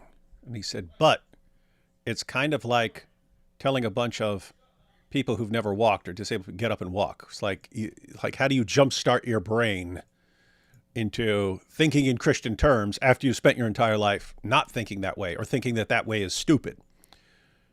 It's an interesting little problem. If you haven't nurtured that part of you, I think it kind of shrivels up and dies. And so this is why it's. I'm not adverse to the idea of a religious awakening. I just don't feel with it, right? But for me, it was actually. I don't want to be cliche about this, but I really liked C.S. Lewis. Actually, I read Chesterton and found him a bit of a bore. To me. Oh my goodness! Chesterton's a very strange figure because about half of what he says in his books and what I read is. I'm like, God, that is a profound insight. And then about the other half, it's just like, that's obvious nonsense. It's obvious nonsense. So he's saying he loves C.S. Lewis. With Chesterton, he's saying half of it he reads and thinks, brilliant, profound insight. And the other half, come on, that's nonsense. I have a similar reaction to Chesterton in that he's so good at showing how he can make it reminds me of what I just said about the British, the posh British accent, and that Chesterton, but he'll just say it like in writing, not with an accent, but he can make anything sound brilliant, even if he was saying something that's not. And the other issue with Chesterton, sometimes I'll read Chesterton and he'll spend like 3 pages making a point, and I'll be like, you could have said that in 2 sentences, but you dressed it up in all this, awesome rhetoric and so on. But yeah, there is a difference between Chesterton and C.S. Lewis. And so, I don't know. I like Chesterton. All right. And I like the sort of stuffiness of Chesterton. So as an aesthetic, I like that. But C.S. Lewis is the guy. Yeah. So C.S. Lewis famously said, a young atheist can never be too careful about his reading. So it's fun to hear that you're... Yeah. I like I said, I didn't want to be too cliche about it, but he makes some perceptive insights that are actually important. Well, I'd like to return to some of those perceptive insights. Bethel, thank you for taking the chair again to sort of be the foil to what Carl is talking about here. Now Any Carl thoughts will be on, humiliated. From where you're standing, the journey that Carl has described, are you seeing that other people going on a similar journey in any way? Yeah, for sure. But if I could just kind of riff on, because he had so many interesting things to say there. I wrote a piece last year called Richard Dawkins Didn't Do It. It's kind of the same idea that you were getting at there, that they didn't really kill Christianity, they buried it. So where I come from in the States, the Episcopalian denomination used to be kind of like America's established church. We never had an official established church, but it's like the unofficial established church. But then the main line grew old and declined and died. And that was all happening through the 50s and the 60s and the 70s already.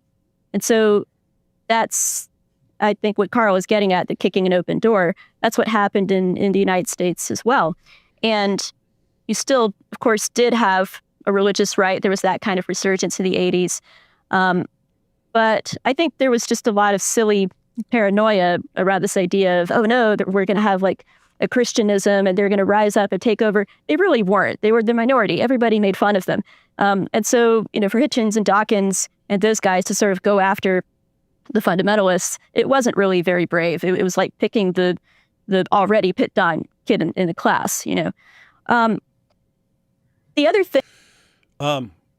Since some of you are young and don't remember this, that was sort of the driving force behind the early new atheism. It's right after 9/11. Look at what religion does. Religion does 9/11. And if we don't stop, Christians are going to rise up. They're going to take over America and go on a killing spree of atheists. I'm not joking. They're gonna go around Christians are gonna take over the government. They're gonna go around persecuting atheists unless we stop them right now by getting millions and millions of people to become atheists and so on. So yep, they induced a kind of panic. We have to stop religious people from taking over, or everything will be just like 9/11. And I would say it's funny that they called themselves the new atheists, because nothing that they said was new. It was all just it rewarned David Hume. Oh yeah, their ideas were not new. It was kind of their level of aggression was new. They said, "Hey, we got a lot of momentum. Let's take it home and destroy religion." And David Strauss and Well, I remember there was this stupid meme going around, still does occasionally, which says, "Imagine no religion," and then with a photo of the Twin Towers. And whenever I saw it, I would just want to like strike that out and say no Islam, because it's like this is like a dumb perception of oh, it's religion. It's not religion. It's not religion. yeah, it's like saying imagine no people. Right?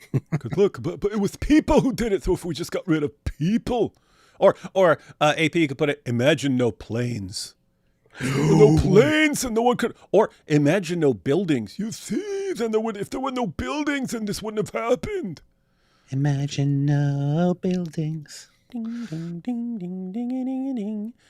Not easy to fly. all this kind of 19th century, and then going back to just the presumption that miracles do not happen. I guess that's Matthew Arnold, right? And so I would say the same thing about the quote-unquote new atheists that I would say about those old atheists, which is that they won the PR war, but they lost the argument. I don't think the arguments were ever really any good. Nope, and there were people who wrote against David Hume. There were scholars who wrote against Strauss. And it's just unfortunate that many of them, they're pretty obscure. We don't really know what their names are. Okay, so Hume's Dialogues Concerning Natural Religion, brilliant, brilliant, brilliant. His essay Against Miracles, stupid, stupid, stupid, stupid, stupid, stupid, stupid argument. And I'm saying that as someone who is a fan of Hume. When I say I'm a fan, I don't mean I agree with all of it. I mean, I reject a ton. It's like I'm a fan of Plato. I reject a ton of what Plato said. But his argument actually won in the sense that it just became a dominant way of thinking. And it was stupid. And people ignored the people who responded to it and showed how stupid it was.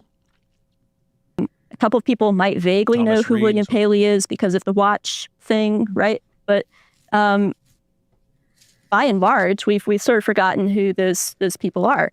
So a lot of my family's project, what my father works on, and his kind of resourcement is trying to kind of revive the memory, sort of raise the dead in a sense, and reclaim the forward position in a sense, and maybe now that new atheism doesn't even have the cultural clout that it used to, maybe now is a good vulnerable moment to strike.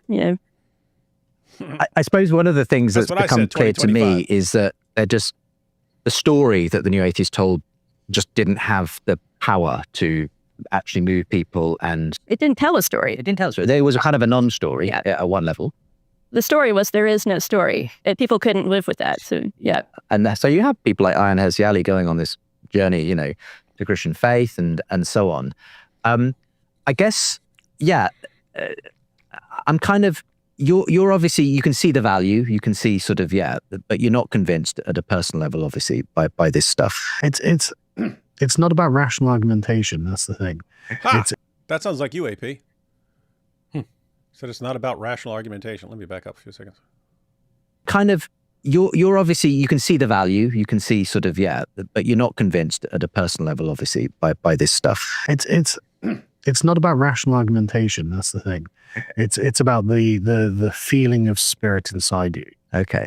So do you think that the kind of apologetics that, to some extent, Bethel represents, there is, I guess,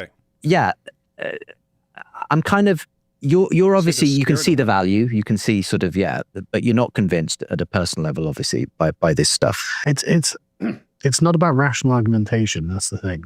It's about the feeling of spirit inside you. Okay. The feeling So of do you spirit think that inside the you. kind of apologetics that to some extent Bethel represents, there is a kind of objective evidence for, the historicity of scripture, and there are good philosophical arguments of God, that's not going to move you? No, and I think that you're actually playing on the enemy's turf too much with those sorts of arguments. Not to like I think that what you have to do is have a narrative that's so persuasive and so compelling, and something that is heroic to people that they can't help but feel enchanted by it, because the point of it is trying to bring magic back to the world, and so I'm a very big fan of mythology generally, and it's the enchanting nature of it. Like, I don't care if Beowulf was a real person or not. The stories and the heroism matter regardless. And so the arguing scientific evidence of the Bible is kind of basically allowing the opponent to have a chance at winning, and they can't win on the narrative side. So you're more likely to be persuaded by Tolkien than William Lane Craig. Far more, yeah. And that's interesting stuff, right? He says when you're trying to make an argument, then you're putting the other person, the atheist, in a position to respond to your argument and play skeptic and things like that, and argue, make a response to your argument and reject it and so on, when they've got nothing. Saying, hey, we've got this awesome story in Christianity that's compelling, and the alternative is the atheist got nothing. And he's saying, he sounds like he's saying, you should focus on that. You should focus on that. They've got nothing, and you've got this compelling story, this compelling narrative. He says, and when you say, let's argue about, some scientific argument or Kalam cosmological argument or something like that, it's like now you're in a position where you're losing track of what is most important in this entire discussion. I'm saying that as someone who is more interested in the arguments, but I'm pointing out because that's not the same thing you were saying, AP, but it's kind of in the ballpark of what you were saying, as far as it's not these arguments that are compelling to you. Well, here's the thing. There is a side of it which he kind of also hints at, which I agree with, and which I thought for quite a while now. He said something about enemy's territory, and I have thought for the longest time, and I'm not sure how to really express this, because I see the value of lots of people trying to make logical arguments for God, for the existence of God, for theism and all that. But I feel like, so to me, as I look, even as an atheist, or even as an agnostic, as I looked at discussions that revolve around arguments for the existence of God, it seems to me like these are discussions that the Christian side very much has, because they are giving into what the atheists or what the skeptics actually want to talk about. So they just they give in to them and basically give them stuff for free. So I maybe this is just because I personally feel unconvinced or personally unmoved by arguments for the existence of God or against the existence of God. I think they don't really do anything for me, but I also don't really feel like I don't think that they have. So comparing the benefit that such discussions have for atheism or skepticism, compared to the benefit they have to Christianity, I would think it might not necessarily be very, very wise to greatly engage in debates about the existence of God simply on a logical basis. But this is just my opinion, and it might just be a very stupid opinion, I don't know. But this is simply this is how I feel about it. This is what I have seen so far about it. I think that that religious conversation should revolve more around actual human experience, actual human emotion, And people nowadays also mistakenly do this whole thing like, oh, so you're arguing from emotion. Yes, I am arguing from emotion. I am freaking arguing from emotion. Emotion is the most real thing that humans can feel, except David Wood. So, I. Did you think you were going to get a reaction out of me after saying I have no emotion? Sorry, I had to say that. I would say that emotion is a very raw and very real thing, and it definitely has an impact on how human perceive and how human feel things. And I think with all the dry discussions about the existence of God and all of that, it was not all of that brought me back to believing, or brought me to believing. I don't really want to say back. I just want to say to believing. That brought me to believing. It was more the whole getting in touch with the actual human condition, the human emotion, the truth of the narrative of Jesus, the death and resurrection, of what he signifies, what he is to us, and so on. It wasn't really the logical arguments, and yeah, I still don't know if this could be put as a general perspective or as a general rule, or if this is just something that is just more about people like me or Carl Benjamin. Yeah, I think for me, that's the issue, because with me, I look at the arguments, and even if the argument doesn't force you to agree, it's like looking at it and say, okay, what's the best explanation here? Okay, a universe pops into existence, and you take something like the Kalam cosmological argument. So, as William Lane Craig, he puts it, he says, everything that begins to exist must have a cause. That's premise one. Premise two, the universe began to exist. So, I mean, think about that. That's pretty, anything that begins to exist must have a cause. Okay, the universe began to exist. Those shouldn't be terribly controversial. Guess what? You can deny that if you want. You can deny premise one without much of a problem. And you can deny premises in all of these arguments if you want to. For me, it's just like, okay, what's the best explanation here? If something begins to exist is the best explanation. So not can you deny it? Can you fantasize about some alternative? Is the best explanation of something coming to exist that it had a cause? Yes, obviously. Okay, did the universe begin to exist? Yes, obviously. So does the conclusion follow that the universe has a cause? Yes. And then what's the best explanation for what the cause of the universe would be like? And so for me, it's kind of like that. It's not that it's forcing you to agree with the argument or something like that. It's like, I mean, seriously, dude? And when you look at all the arguments, the fine tuning. So can you say it's just luck? Yes, you can. Is that the best explanation for how you got here? So I'm looking at it's like, okay, God is the best explanation for the way things are. When you factor in like Jesus and everything else, it's the Christian view is the best explanation for the way things are. Can you deny it? Yes. Can you reject it? Yeah, of course you can. Can you reject all the arguments? Absolutely you can. But the best explanation. So anyway, but that's the problem for me is, okay, there are people who kind of think like me.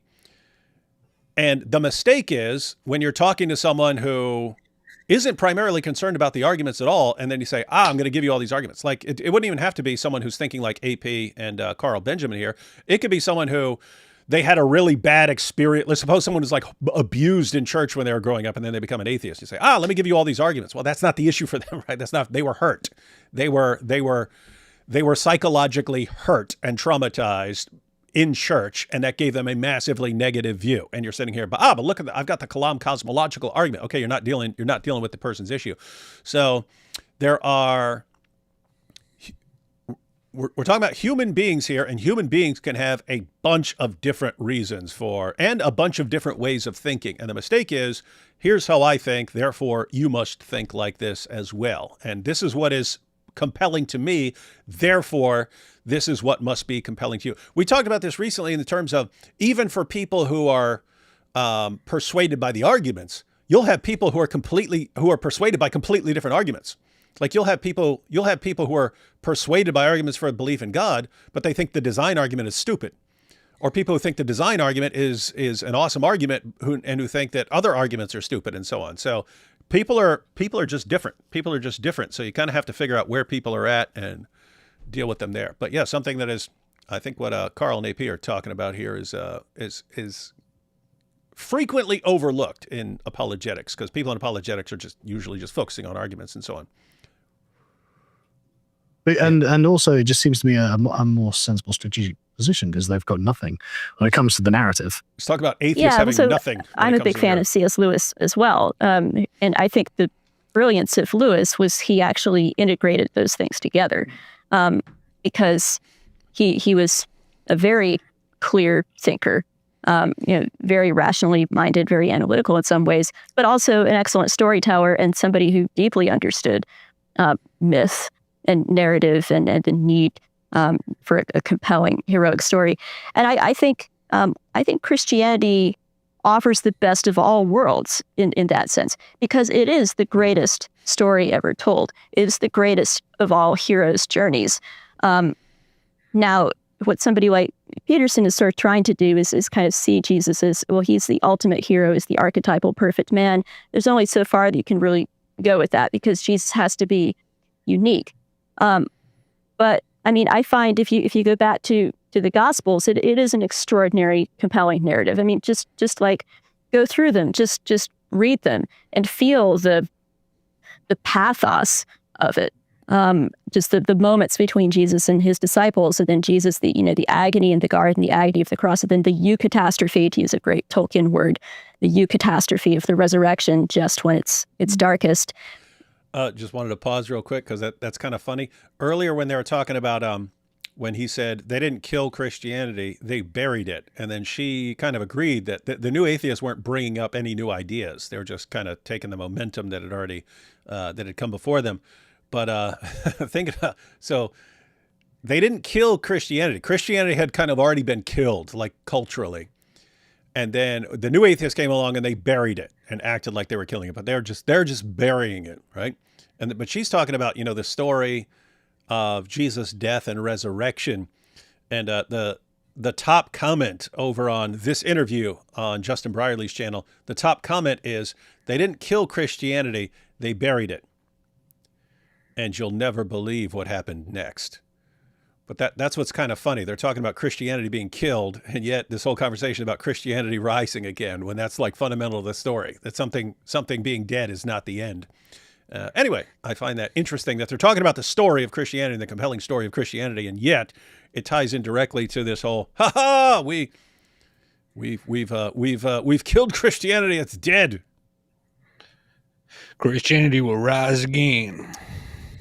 As Metro Man put it, reports of my death were greatly exaggerated. And Mary Magdalene is weeping, and she can't even recognize Jesus. And then he just says, Mary. And that's it. She says, Rabbi. And so I think you can have it all, really. But it does ultimately have to be grounded in something true. So that's my I have to confess, I'm not a big fan of William Lane Craig myself. I don't think he necessarily does a great job selling the story, even though some of the McGrews not big fans, as far as I know. They have completely different ways of approaching things from. Right. Arguments are okay. And so I think we need to come up with better ways of getting people excited about Christianity, getting them excited about the story, about the narrative. Part of that actually might be a bit of a side note, but I think we need to create good fiction. We need more inklings, more new inklings. And Tolkien and Lewis kind of realized, I'm going to reach more people if I write books like Narnia than if I keep writing books of essays. What is it about Lewis that... That didn't work out. Nobody even heard of Narnia. So. Oh, wait. Yeah, it's funny. I was mentioning the other day, my favorite book of fiction is Till We Have Faces, and it's not even, most people don't even bring that one up, Till We Have Faces. I pointed out that would be like Lord of the Rings level book if you story, as far as if you turned it into a movie. No one has. But anyway, it's that's an example of, he just tells a story, and it makes a point that he could have addressed in an essay or in a book, and that he did elsewhere. But it makes it much more interesting. But that is so she's saying, hey, maybe we need more good Christian stories. But AP, you should take that as more Christian songs. You mentioned earlier has sort of struck a chord. Let's take a couple of these super chats real quick, and then we'll finish this up. We're well over halfway through. Yep. Let's see.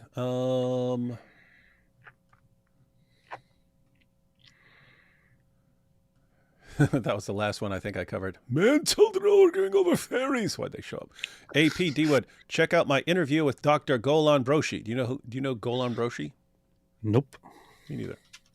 Check that out. There we have Rory. Hey, Rory, what's up? Rory says, Christ is the answer to world peace. It's true if you took his teaching seriously. Is it possible that the Islamic God is a corruption of the Trinity? Yes. Allah, word of Allah, pale white man, flock of birds versus Father, the Son, a.k.a. the Word, the Holy Spirit descends like a dove on the Son at his baptism. Yeah, if you look at if you think about what I just said, like you've got Allah, and when Allah creates something, he just says be, and it pops into existence. But you've got Allah, and he breathes out his spirit, which means the spirit comes from within Allah. And in Islam, like these sort of things are supposed to be eternal. That's why they believe the Quran is eternal. Not all Muslims have always believed that. But there are Muslims that point out, wait, you can't have some big change in Allah where he's not speaking and then all of a sudden he speaks out his word and stuff like that. It must be eternal. So they end up with this situation, but they notice that exact same reasoning would apply to the spirit. If Allah is breathing out the spirit, then Allah would have to be breathing out the spirit from all eternity, or he had this big change at some point. So think about this. You've got Allah, and you've got Allah breathing out his spirit from all eternity, and Allah speaking out his word from all eternity. But the spirit appears as a man, that's in the Quran, and his word appears as a man, both as Jesus and, if you're talking about the Quran appears as a man. And so what do you do with this? You have Allah speaking out from all eternity, a man, and you've got Allah breathing out from all eternity, someone who appears as a man. And it's like, this seems like a bad copy of the Trinity and the Incarnation. It seems like a bad copy. And what's amazing is that Muslims will just make fun of the Trinity and the Incarnation constantly. Isn't that weird? Yes. Let's see. Dawood Woo, put AP on your featured channels, Kafir. Do I have any featured channels? I don't know if I've ever even set that up. But yeah, I might do that. You had it on your old channel. You might not have set that up on your new channel. I'll check it out. I will check it out. AP, there is already an established reggae tune for Psalm 137 thanks to the Melodians. Just need to reverse the Rasta brain rot out of it. Psalm 137 Melodians. It's the Melodians. AP, stay away from organized religion. Just swapping cults. Hey, it's the same dude. It's the same dude. Oh, the man-child. I spend every waking moment complaining about religion because I'm free from religion. That's why I spend every waking moment whining about it in the super chats of videos as Christians are discussing things. Oh, it's so pathetic. Do something with your life, Red Sai. You got what? Let's assume you're 20. Well, I'll assume you're like 12 years old. But just think, I mean, you've got what, like 50, 60, 70 years left or something like that? Like, is this how you want to spend your life? Religion dumb. Red Sai, something. I have to tell you one thing, which is I have absolutely no need. I repeat, I am in absolutely no need of being told that I should be staying away from organized religion. Simply just putting it like that, organized religion, followed by swapping cults, is simply a sign of your inability to assess things fairly by their own merits and by themselves. You are just putting all of it together into one giant pot and thinking, oh, it's all the same, all religion is the same, despite all their massive differences, despite all their massive doctrinal differences, despite all their massively different approaches to what is true and what is not true and all that. No, they are all just completely the same. Any religion, I don't even have to listen to any arguments, I don't have to listen to any reasoning, I don't have to listen to any emotion, I don't have to listen to anything at all. They're all the same, all completely the same. Well, okay, let me tell you about. No, I don't care. I don't care. They're all the same. Okay, but let me tell you about. No, no, no. Oh, they're all the same. This is basically how you're acting. It is stupid. It is brainless. It is not skepticism. It is not intelligent inquiry. It is none of those things. It is simply stupid. If you wanted to compare your approach of simply calling it organized religion and telling people to stay away from it, or referring to every single religion simply as cult and rejecting it outright in a blanket way without analyzing it, if you wanted to compare that attitude to a religious attitude, which is simply about, analyzing your own beliefs, deeply discerning them and all that, your approach, which is supposed to be the intellectual one, is actually significantly stupider. So you should not consider yourself intelligent. You should not consider yourself an intellectually rigorous or honest or advanced individual. You should not consider yourself a skeptic. You should not consider yourself any of these things, because you are directly, because you think it is cool and because you happen to be a fellow in a culture today that is that really loves stupidity, you adopt a very stupid approach that has nothing to do with being intellectually advanced or discerning and all that. With that said, I must tell you, once again, I have no need to be told that I should stay away from this religion or that religion. I thought for myself. Does it sound familiar, Red Sai? You have to think like me and do what I say. Well, that's what you should be doing too. You shouldn't be telling other people what they should and should not think. I did think for myself, and guess what? I feel significantly better. I told my priest yesterday, as I was talking about the whole baptism thing, I told him yesterday, I said I was wandering for a decade, aimlessly, in darkness, in It was emptiness, pathetic. in hopelessness. And along that entire time, during that entire time, for all those years, for that whole decade, I was trying to convince myself that I'm actually totally happy, that I'm actually totally good, but I knew very well, and to myself I would always admit it, that I'm really totally miserable. So I wandered for many, many years, for a decade, in darkness and nothingness and hopelessness, just waiting for something to happen or waiting for all of it to end. And then I started going to church, and then I started approaching things differently, and then I started believing, and I am significantly happier. Light came into my life. There was darkness, it is replaced by light. There was uncertainty, there was nothingness, it is replaced by something absolutely beautiful. And I love it. And I never want to get rid of it again. I never, ever want to lose it again. And your $2 here or £2 will not convince me to just put it away. So please stop being stupid, and maybe fix your own unhappiness, which obviously makes you obsess over other people's religious beliefs, and maybe try it as well. So, Red Side, did that go the way you thought it would?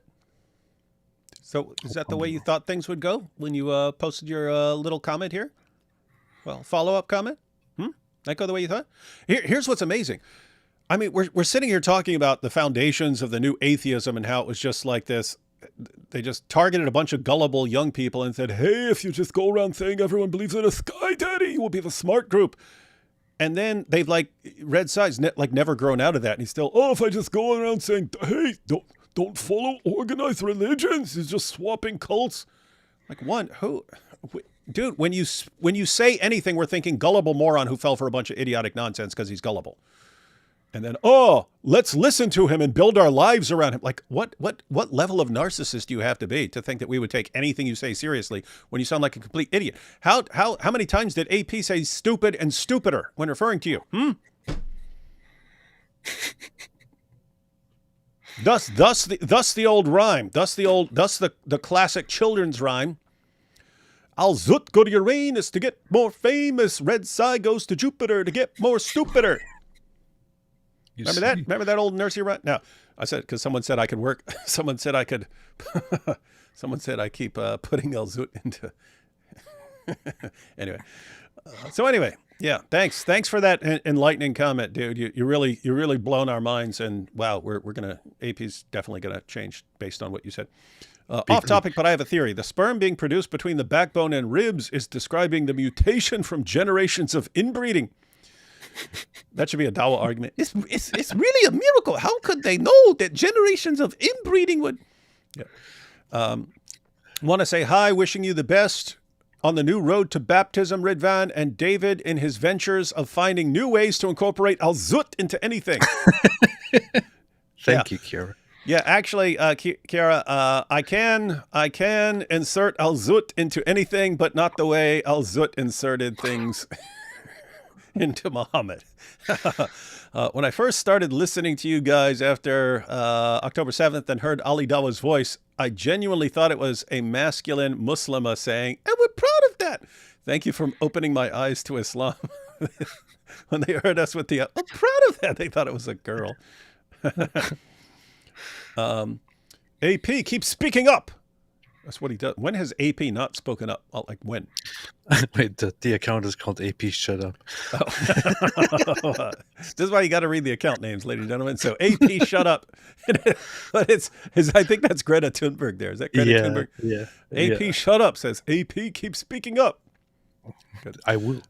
Here in South Africa, many people getting saved. I do street evangelism. I must say people from high churches here have very little power. If UK was mostly high churches, easy to wipe out Christianity. You hear that, AP? You and your high church? Have little power? What? I don't understand. AP's high churches has very little power. If UK was mostly high churches, easy to... I want to point out, everyone, AP is starting his orthofarianism, which would have a different meaning of high churches. Be a different kind of high church with AP's orthofarianism. It took me a second to get the joke. Because you're slow.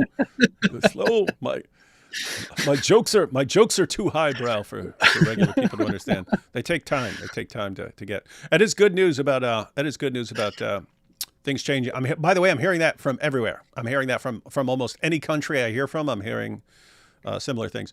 Atheist Christian Gadfly. Hey, Christian Gadfly, what's up? Atheists, everyone check out Christian Gadfly. He's got a weird sense of humor, So if you have a weird sense of humor, go check out his videos and you'll be like, whoa, this is brilliant. Atheists have their own compelling myth too, being on the side of reason and shining a light into the dark, etc. They succeeded in making me feel dumb to want God. That was the power of their myth. Their myth is, you see, you're smart if you're in our group. AP is cooking. There are truths that go beyond propositional logic that a narrative captures better than a syllogism. You know, again, I'm always on the side of like arguments and so on, but this is interesting that maybe we should maybe the people who are interested in the arguments should be thinking more along the lines of C.S. Lewis, like how do you package this in a way that actually includes a narrative and the story and so on. And then it'll be more. It'll get in people's heads more. That's all. You know, I feel like my mind was poisoned. So what Christian Gadfly is pointing out here as well. I was poisoned over the years with this whole attitude of atheism poisons everything. Nice, which I adopted from atheism, or just from myself with atheism. I don't know, but I told you before. There was this monk who then became my sponsor, basically at the church that you briefly met. I met that dude, huh? Oh yeah, he said. So is this your first Orthodox liturgy? And I said, yep. And he goes, what do you think? Kind of weird. He said, what do you think? What'd you think? Kind of weird? I'm like, yeah, a little bit. I love that guy. I mean, he has a great sense of humor despite being a monk and spending all this time. I was telling you, if you I forget which in the John Wick movies, because it's like I think they're in Russia or something like that in the last one, but the Christians in those movies are all like these. The guys in your church all look like the Christians in John Wick movies who are all ready to pull out guns on a drop of a dime and so on. Yeah. But anyway, what he was saying is what he basically told me. The second time that I went to church, I sat down to have a conversation with him because I felt like after so many years of just being full of this whole I must know everything. I do know everything. I only care about proof and reason and logic and all that. I sat down with him and I basically said to him, I have a problem that I'm just I have this hardcore proof attitude that I have to know something is true before I commit to it and so on. And then he gave me a speech, and I don't know what happened, but it's like just with the speech that he gave me that day, my whole world got turned upside down, because for a decade my thinking was basically kind of poisoned by this whole new atheist perspective, which was about everything must be reason and logic, reason logic, proof, evidence, proof. This is basically what my whole head was about, what my thoughts were basically very much about. And before that, I always had this idea that going for something with emotions is an embarrassing thing, and that everything must be presented in the most intellectually solid, completely logical, proven way and all that. And I thought that's what everything is about, basically. So it is a strange attitude, but I was very much poisoned by that whole going for proof only and reason and logic attitude. And something changed, and I accepted a little bit of humility and started accepting simply the human experience without trying to establish with logical arguments that something is 100% true. And it drew me closer to Christianity, to the narrative of it. And I started making peace with the idea of simply understanding and having faith in something, instead of wanting to or desiring to absolutely know 100% every single aspect of it, and knowing that everything that it's all true.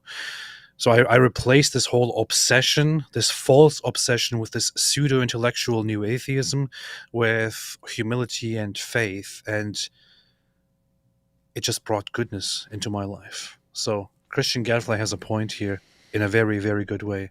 And I just made that point in a much stupider way, but I definitely agree with Christian Gadfly here. Yeah, he said it in 2 sentences.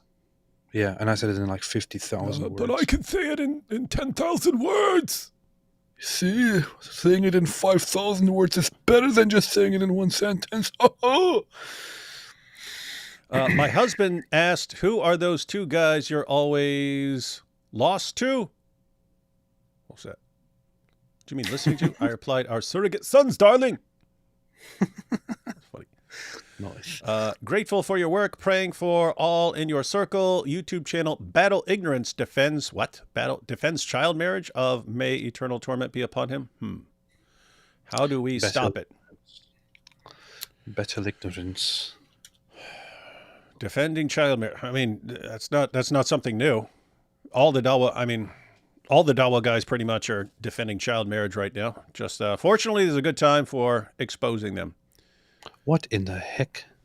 And keep in mind, if you go back 20 years, they were not defending child marriage. They were saying Islam doesn't teach child marriage. We had to make them admit that Islam taught child marriage, and then that's when they started defending it. And so now we're in the exposing what they really believe. First, we had to show people what they really believe. Now we're at the stage where we're showing people how disgusting it is. So keep in mind, you want them defending it.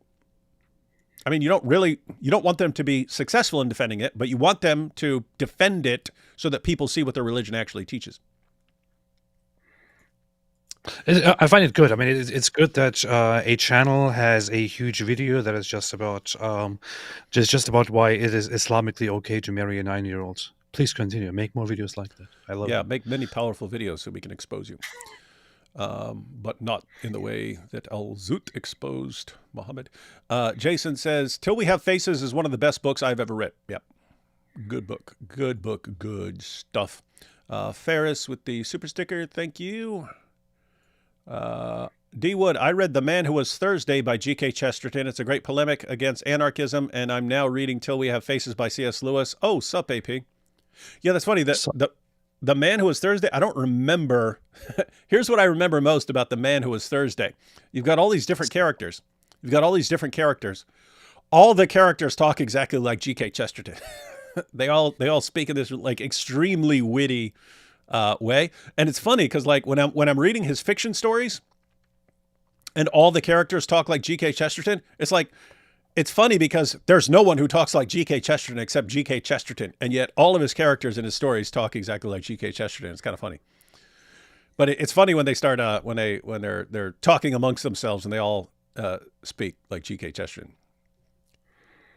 Let's see.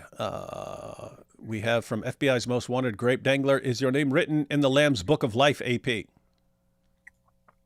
Powerful. There you have it. Hi, D-Wood AP. Dwop. Dwop. D-Wood AP. Hi, Dwop. Would y'all have Loai al-Sharif on your show or talk about one of his videos sometime? Not sure because I have no idea who that is. You know who that is? Powerful. I think he's I'm not sure what his background is, but he's either a cultural Muslim or something, or an ex-Muslim or of sorts, but he might still be a Muslim. Might still identify as a Muslim, but he's basically like pro-Israel, anti-Islamic, anti-Islamism kind of guy. Yeah, if you're interested in having him on, contact him and ask if he'd be interested in having a discussion. We do it. We do it because we're like that. The bigger the Zabiba, the smaller the leather strap. That's true. Oh. DebateCon 6. At DebateCon 6, an atheist said there are no heavenly fathers or earthly fathers. There are no earthly fathers. Did someone actually say that? There are no heavenly fathers and no earthly fathers. There's no such thing. They're all like anti-science now. Neil deGrasse Tyson is no biologist. Yeah, I mean, Richard Dawkins and I think a couple of other atheists left the Freedom from Religion Foundation for being anti-science. Isn't that ironic? That, oh, we're the champions of science! And then they have to leave, and then Dawkins has to leave because they become so... his views become heretical in that group. AP and David, hey, where is your proof? Prove it. That's a good point. My kid walked up to me at church with a red spot on his forehead, and without thinking, I blurted out, why do you have a Zabiba? So many weird looks. Well, what are you doing with that Zabiba? Isaiah 55, 8-9, for my thoughts are not your thoughts, nor your ways my ways. The mystery of God can't be grasped with limited human mind alone. That's correct, Beast. Off topic, but I really believe the hadiths about Muhammad's death were actually inspired by God. The irony is just too perfect. Yeah, you can believe that God is doing something. Like you could actually, I made a video about that. You could actually believe that even though Muhammad's a false prophet and is making things up and is getting stuff from demons, you can believe that like God made the Islamic dilemma be in their sources to lead them out. You can also believe that God actually, that Muhammad's going around, if I were a false prophet, then Allah would curse me by making me die by my aorta being severed. You could believe that God actually said, oh, say what now? Oh, that's going to be the sign that you're a false prophet? Okay, boom, done. You can believe that. And it is kind of too perfect that, I mean, you look at what Islam has done to women, and you look at what Islam has done to Jews, and then Muhammad gets taken out by a Jewish woman and dies saying that he can feel his aorta being severed, where the Quran itself says that Allah would sever his aorta if he's making up revelations. And how did she poison him? Lamb. The lamb. Anyway, I'm a Christian, non-denominational, struggling with internet addiction and other bad habits and sins and not very happy. But to whom shall I go? Jesus has the words of eternal life. Love you guys. Yeah. Internet addiction? Yeah, and keep in mind... yeah, go ahead. Continue. Yeah, as far as the internet addiction, keep in mind,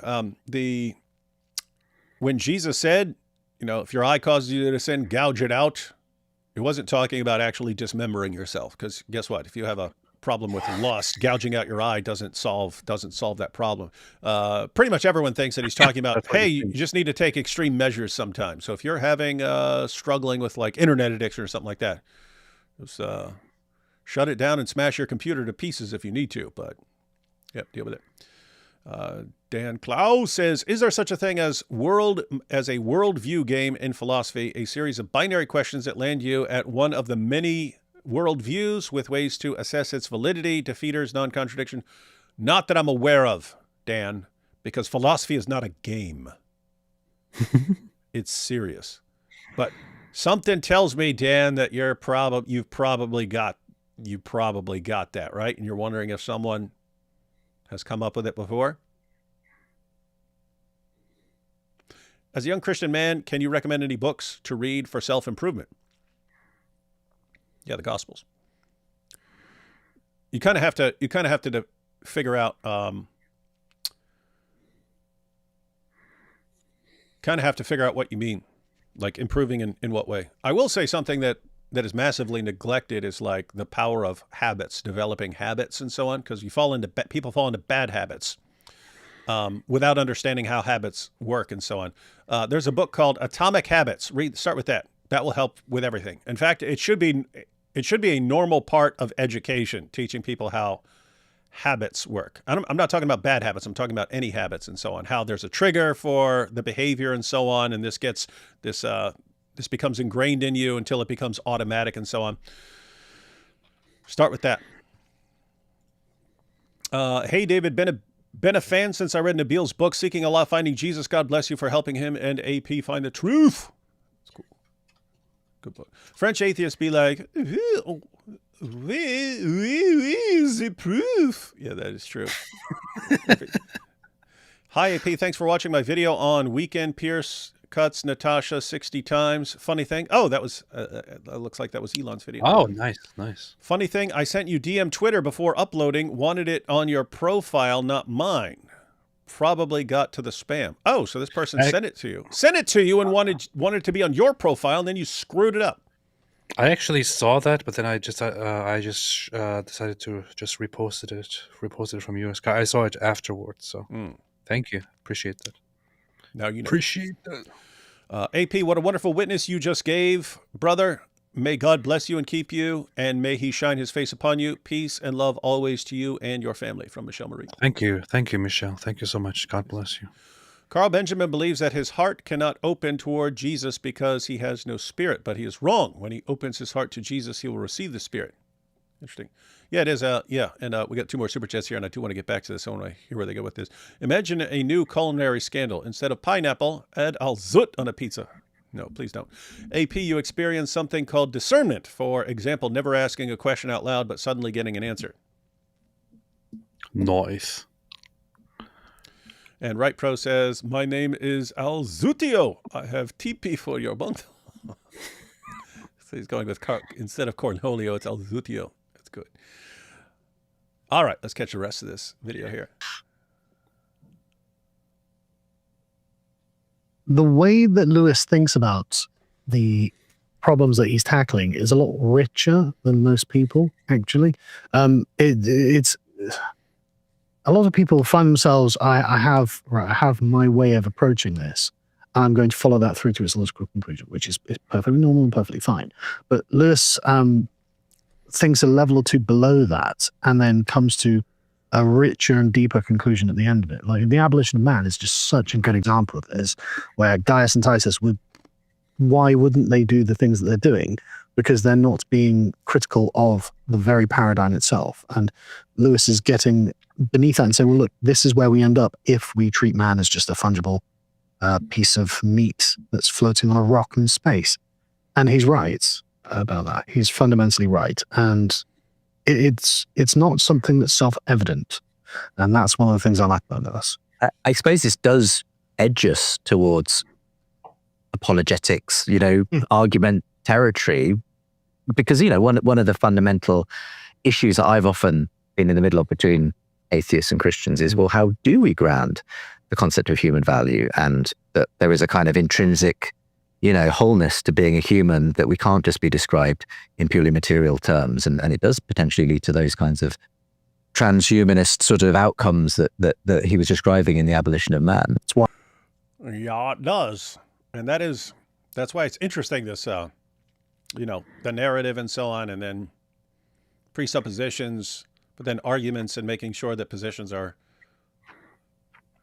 grounded and so on. But I mean, think about this, like the arguments that you would use, you want to reject all those arguments if you're an atheist, but like, what's at the end of that? What do you get? What do you win?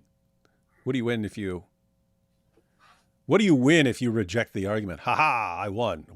What'd you win? Tell us what your prize is. I don't call myself an atheist, really. Well, I would say I'm agnostic, really, because I haven't got an answer for any of this. And I don't see anyone else having an answer for it either, because I know it's one of the Well, Christians say they do have an answer. Well, sure, but on its own terms, it's an answer that an argument is kind of impossible to answer. So, I mean, I really get the feeling that it's not going to be possible to win back materialists to religion en masse. I unfortunately, I think that's true. Despite a few wins in that. There will obviously be a small cohort of people, but So you're saying you're not going to win back the materialists based on arguments. It sounds like what he was saying. Interesting. Mass, I don't think that's going to happen. But what I think is possible is to raise generations of children in the future who understand the importance of the Christian religion and its heritage to the West and its traditional place in the Western heart generally, and nurture that in the way that Lewis is talking about in The Abolition of Man, where the part of them that is appraising and allows them to say that this waterfall merits the beauty, that's being killed off in our schools all day, every day. Mm-hmm. And I think actually it'd be worth us being aware, no, it really is happening and it really is a problem and it's not natural. Like, I've got 4 children. Trust me, they all have the sense of wonder that Lewis is speaking of. They will be those people that Gaius and Titus are slowly but surely killing off. And we have to be very conscious of that. And if I were given control of the education system now, it would look very different and probably very Christian, even though I'm not one myself, which I realize is ironic. But That's funny. Did you guys catch that? He said, if I ran the education system, it would be very Christian, even though I'm not a Christian. That is kind of a funny thing to say. Hey guys, how is this? Seriously, how is Carl Benjamin not prime minister? He should be. He should, shouldn't he? Yes. I view myself as living in a paradigm where I've had something taken away from me. Like before I was able to walk, this had been taken away from me, and I don't want that taken away from my children. So, for example, my son... Dang, you hear this? This is like profound stuff. I feel like something was taken away from me before I was able to, and I don't want it to be taken away from my children. Huh. Mm-hmm. A couple of years ago, he's 10 now, but when he was about 6 or 7, he's in a multicultural school, as children are, and he has friends who are Indian and they're Hindus, and he's like, "Oh, Dad, what am I? Am I a Christian?" I'm like, "Yes, you're a Christian." So, and I arbitrated a discussion between him and my eldest daughter, which said, "No, we're not Christian." I was like, "Yes, we are Christian." Like, just this is where we are in the paradigm where we're Christian, Englishman, Englishwomen. This is what we are, and you be aware of it, basically. And so he's very readily said, "Oh, I like being Christian. I like Jesus. I like," that's brilliant, son. That's absolutely brilliant. I'm glad you get to have something I didn't have. Okay. And it really hit me when we got our children baptized. So my wife. Did you just hear this? When we got our children baptized? Hold up. Wait, what am I missing here? Hang on, I just backed it up. That's very, very nice. His children have been baptized now? Hang on. You get to have something I didn't have. Okay. And it really hit me when we got our children baptized. So my wife wanted all of our kids to be baptized in her local church, which I kind of hate. It's not the baptism, it's the church itself. It's just this empty red brick structure, and it just kind of reeks of modernity. And so I'm like, look, if does he want like a cathedral or something? I'm going to go to religion, I I want religion. Right? You want an old building. Yeah, it's not just. It doesn't have to just be an old building, but I want they have like modern pop songs playing there, and I'm like, no. I want hymns. I want, let's do this properly if we're going to sit through it, right? And so, yeah. But anyway, when we were getting them baptized, they actually did have hymns, and I was sat there. I've never heard this before. I don't know the song. I don't know the tune. I don't know the lyrics. So I'm like watching everyone around me, like my mum, my dad, my aunties, my uncles, who themselves were forced to go to church when they were young, and they hated it. And they themselves are all atheists. But my dad is there singing with his chest out, like, and my mum's singing well as well. She's not enjoying it as much as my dad. But I can tell from my dad that what this is nostalgia. He's 10 years old on Sunday morning in the church singing when everything was normal and secure, and I don't have that. And I realized that was something that was missing.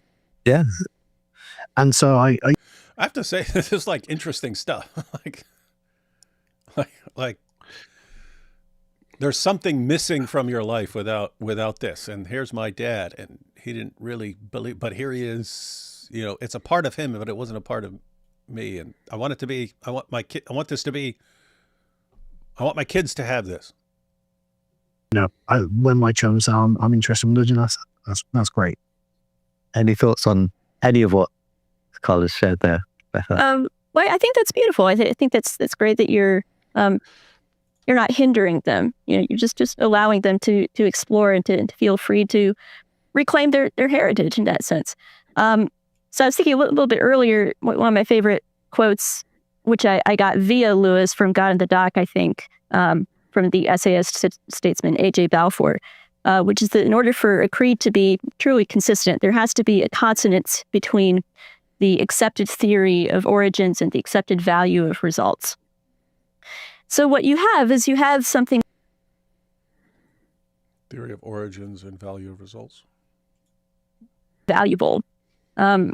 It's something that was taken away from you, like you were saying. And so you get to think about, well, where did that come from? Well, it was handed down to my grandfather, by his father, da, da, da, da. Okay, but where did it come from, though? You keep going back and back and back and back and back. And eventually you hit this singularity, and it's sort of like the beginning of the world. I mean, and Tom Holland will talk about this, right? And you sort of have to ask yourself, this seems so valuable, but if my theory of origins is nothingness, just like meaninglessness, then this is not adding up. So at another C.S. Lewis thing, I don't remember where this is from, but something about you get to the end of the math problem, and you get something that obviously can't be right, so you have to go back and figure out what went wrong. And that because they were talking about that. Carl was sort of saying something similar earlier on when he was talking about, you have your basic approach, and you just carry that through. You keep carrying that through and go where it leads. But Thomas Reid, who was Hume's nemesis, but Thomas Reid, he said, if you're walking along a path and going where it leads and stuff, then you might think, hey, you're on the right path here. He goes, but if you suddenly find yourself in a coal pit, you should kind of reevaluate whether you're on the right path or whether that was even a path to be on. You ended up in a coal pit, right? But his point there is, hey, I have this methodology, and he's talking about like philosophy and stuff like that. If you got some philosophical method, it leads you to conclude that maybe I don't exist or something like that. Okay, you should go back and realize that your entire methodology and approach was screwed up. Why? Look where it led. It's kind of like the new atheists and kind of everyone else should be like, okay, here was our view, and here's where it led. Okay, what did it lead to? You're in a coal pit now. Maybe you were not on the right path. And you should be thinking about that right now. That's what civilization has to do en masse at this point. You can't just keep bumbling forward. You have to stop. You have to turn around, go back, figure out what went wrong. Ah! I think Exactly. one issue with this is that we're not properly orienting ourselves as a civilization, because the boomers did this for themselves, and that's not the right thing to do. They should have been thinking, what's good for my children? And I'm not trying to condemn an Ouch. entire generation, but let's be fair, they were a pretty self-centered generation. And I've got to the point where now my wife is like, right, so we're going to take the kids to church. And I'm like, I don't want to, but I'm going to have to. I'm going to have to. And so basically, Don't be a boomer. Yeah. my wife Don't wants be to a start boomer. taking the kids to church, and that means my Sunday mornings are gone. But it's something that probably has to be done. Even though I'm not going to enjoy it, probably my children will be thankful when they're older. And Dude, this is cool stuff, right? So this guy, he's an agnostic. But that was interesting what he just pointed out, that the boomers who were basically rejecting all this, they were doing it for themselves. And they're not thinking long term what impact is going to have on their children, what impact is going to have on society, and so on. And now they're to the point where they need to be thinking about these things.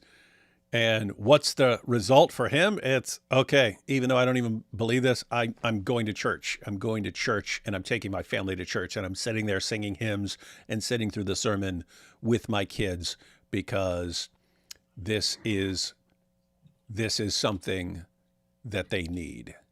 That's we obviously want Carl to believe in Jesus and so on, but you have to say, whatever else you think, he's being a good dad and he's being a darn good citizen right now.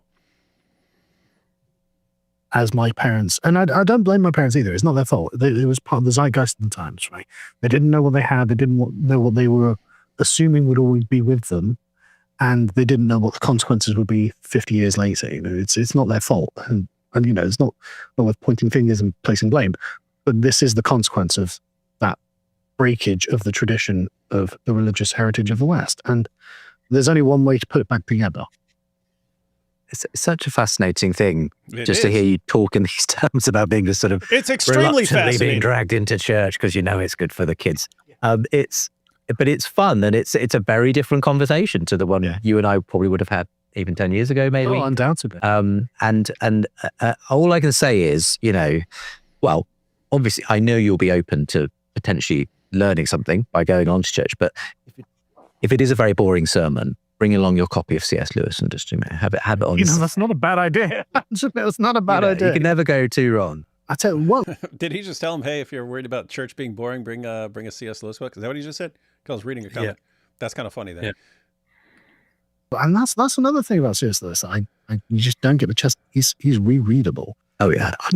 So sorry, chuffed and fouls. I've been reading the letters of C.S. Lewis recently. It's a wonderful volume if you get a chance to read it. And like every other letter, I'm like, this is so relevant to right now. It's like, this was written in 1940, but it could have been written for today. The letters of C.S. Lewis is actually interesting because apparently he responded to everyone who ever wrote him. In other words, if you were around during his time and you wrote him a letter and you had questions and stuff, he was known for responding to everyone who wrote him. And it was pointed out that he actually could have put out way more books if he didn't respond to every single person who ever wrote him. It's like interesting because you think you could kind of think about that in two ways. Like you can think, oh, well, he's wrong. He should have focused on writing more books because then we'd have even more C.S. Lewis books. But also like, think about like the people who actually had questions and were getting responses from C.S. Lewis. I mean, like what an impact that would make on their lives and stuff. So anyway, interesting. It's It fabulous. was just something he dashed off to a friend or a fan or whatever. It's like, gosh, I don't think, think about it.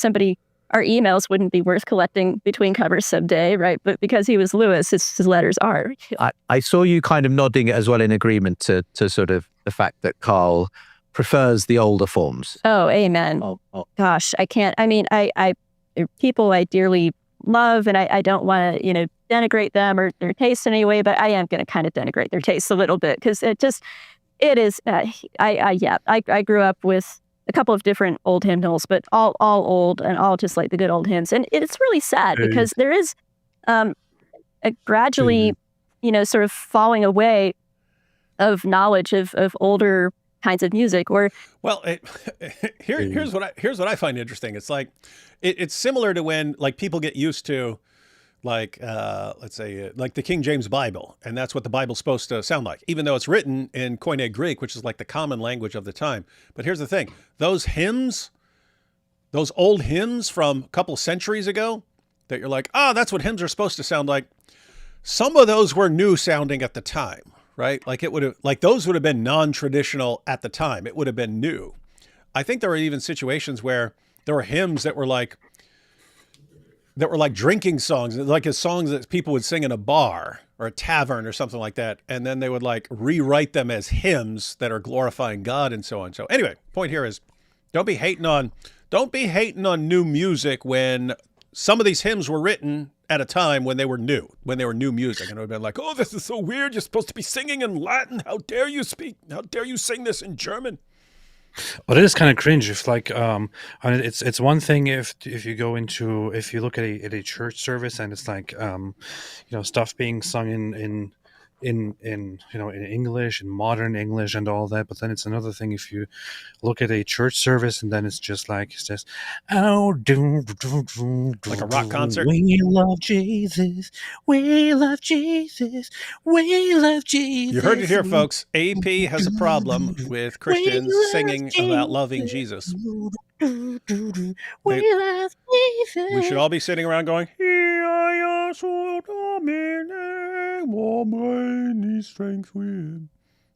and then another preacher comes out and says, "Oh, I believe when I say." I'm just kidding. I mean, it's to each his own. It's just that's actually my view. It's like what like you don't want to be completely like feelings and personality oriented when going to church. Otherwise, that's how, I don't like where they put their flowers on the wrong side of the stage. I like them on that side of the stage and they put them on that side. I'm going and picking a new church, right? And it's like that's a recipe for just Christians being split into a million different churches and denominations and so on. But at the same time, there are sort of general things. Some people prefer a more traditional approach. Some people prefer a more modern approach. And I would say, hey, whatever. Yep. If you prefer a more traditional approach, go the more traditional. If you prefer the more modern approach, then find a modern church and so on. That is a funny thing. I mean, as I guess I've always had kind of more respect and reverence for the whole for the classical way of doing things, and you think? I think I've always had like love for for Catholic hymns and all that. Then going to the Orthodox Church, it's very interesting because you're suddenly exposed to a completely different way of doing things in a classical or traditional way, because it's not like Western music. Byzantine music is quite different from Latin music, but I don't know. I love it, and I think people can appreciate the whole the traditional way of doing things. I was going to say something, but I just don't want to get into the I was about to accuse you of being a terrible hypocrite, because you're like, oh yes, it needs to be this, it needs to be something from 1,000 years ago. Okay, what's your latest song that you're putting out? My Zabiba is big. I got a big Zabiba, and then I've got my whole reggae album. It's like, okay. All right. Let's see. They're going to wrap this up here. You'll think it's going to be a hymn and that they tack on a chorus or something. It's like, I'm sorry, but that's not Amazing Grace. I can go one word. Chris Tomlin, we're looking at you. Sorry, Chris. So Christmas Eve, my wife was like, "Oh, can we go to the church?" I said, "Yes, of course." We went to the church. I feel duty bound to not say no. And so we went to this service Christmas Eve with the kids. And instead of doing hymns, which I thought, okay, I'm on hymns, but I'll do it because it's good for them. Instead of doing hymns, what they'd done is redubbed a pop song with Jesus. And I I actually came out of that angry. I was You like, heard the Jesus-y version of Hallelujah? That's one of the worst. no, it wasn't even like a good pop song. It was like a very contemporary, like, you know, it's something you'll hear on the radio that was terrible. I can't remember. So we're going to take like a Katy Perry song and make a Christian song out of it. That does sound bad. Here's what sucks. I used to do that automatically when I was in prison, because they had people got music playing all day. People would buy TVs and they would have this music station playing the entire time.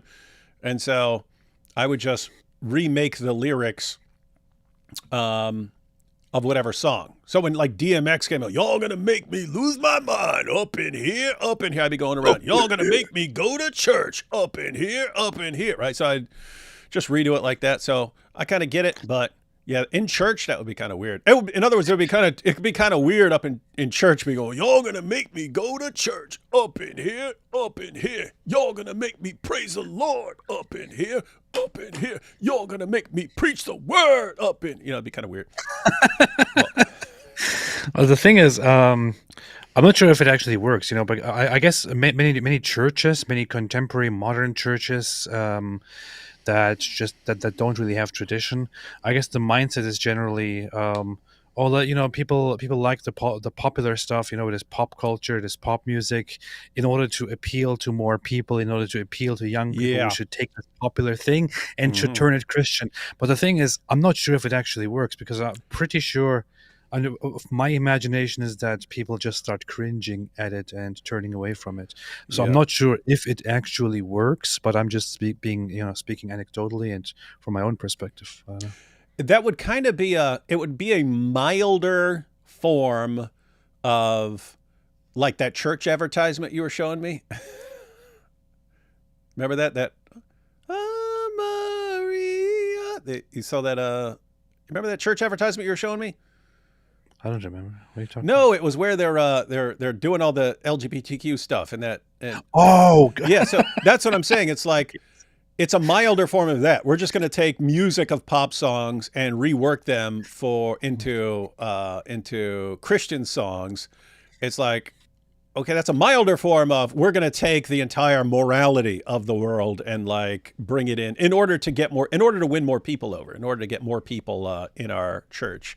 And you pointing out, well, it kind of doesn't work like that, right? Yep. Like, why are people even going to church if the church is just like the world out there? Like, if I'm going to go, like, why? What's the point? And now I remember I showed you a video of what you mean is I showed you a video from an Episcopal church where a man and a woman who are the clergy in charge were like, everybody's welcome here and stuff. Like, get out. All right, let's see. They're wrapping up here. But I was just like, my God, I'd rather a choir singing than this. Well, all I can say is good for you for It's just kind of funny that he's going to church and is like enraging him. That's pretty funny. being there and being willing to kind of, grit your teeth and make that happen. Very angry about it, Rust.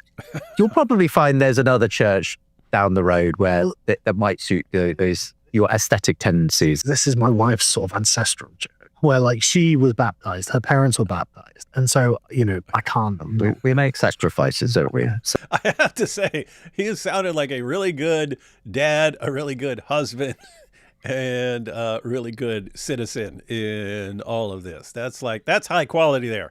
Like, man, I cannot stand this. Like, even if I went to church, I would like it to be like this, and this is the opposite. But you know what? That's what my wife wants, and I'm going with my wife, and my kids are here. That's good. That's good stuff, man.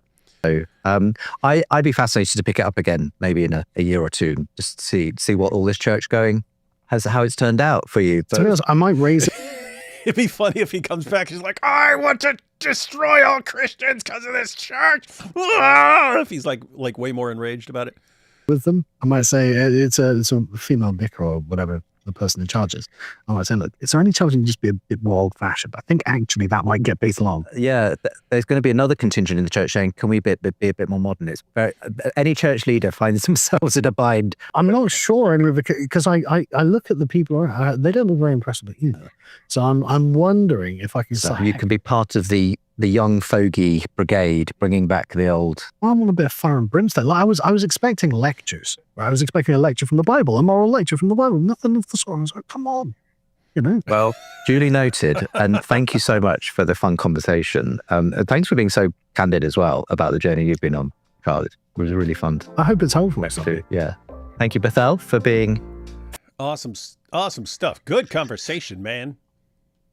That is what I appreciate about church, and I mean, I hear, or see and read of other places where they don't do that kind of stuff, and they just talk about contemporary things or about just how they feel about Jesus and all that. But what I appreciate about church is just the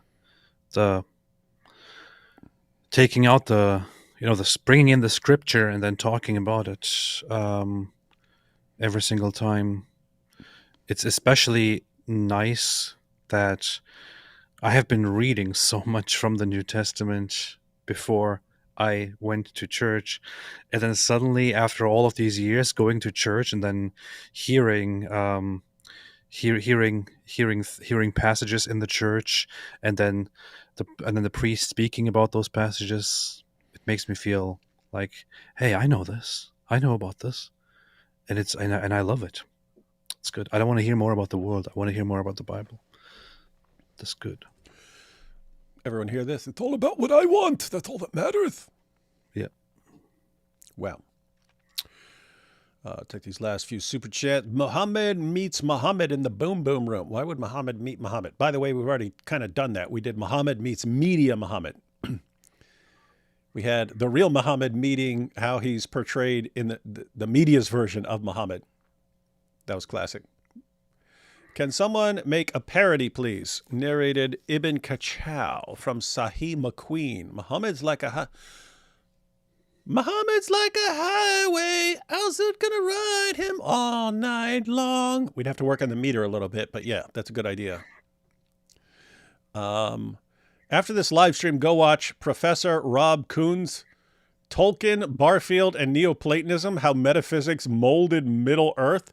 So many of the same are you? Oh, you know what? I'm going to watch that later on. I'm definitely going to do it. Oh, wait, I just remembered. I'm not a freaking nerd.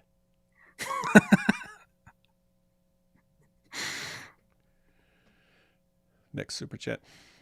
Requesting AP and David to add Big John Steele, a YouTuber, for live video. Please put him in your inner circle. Big John Steele. He stole his name from Big John Studd, the wrestler. I don't know whether that's good or bad. Okay, Big John Studd, wrestler from the 80s. You mean wrestler? Yep. Big John Studd, liked him.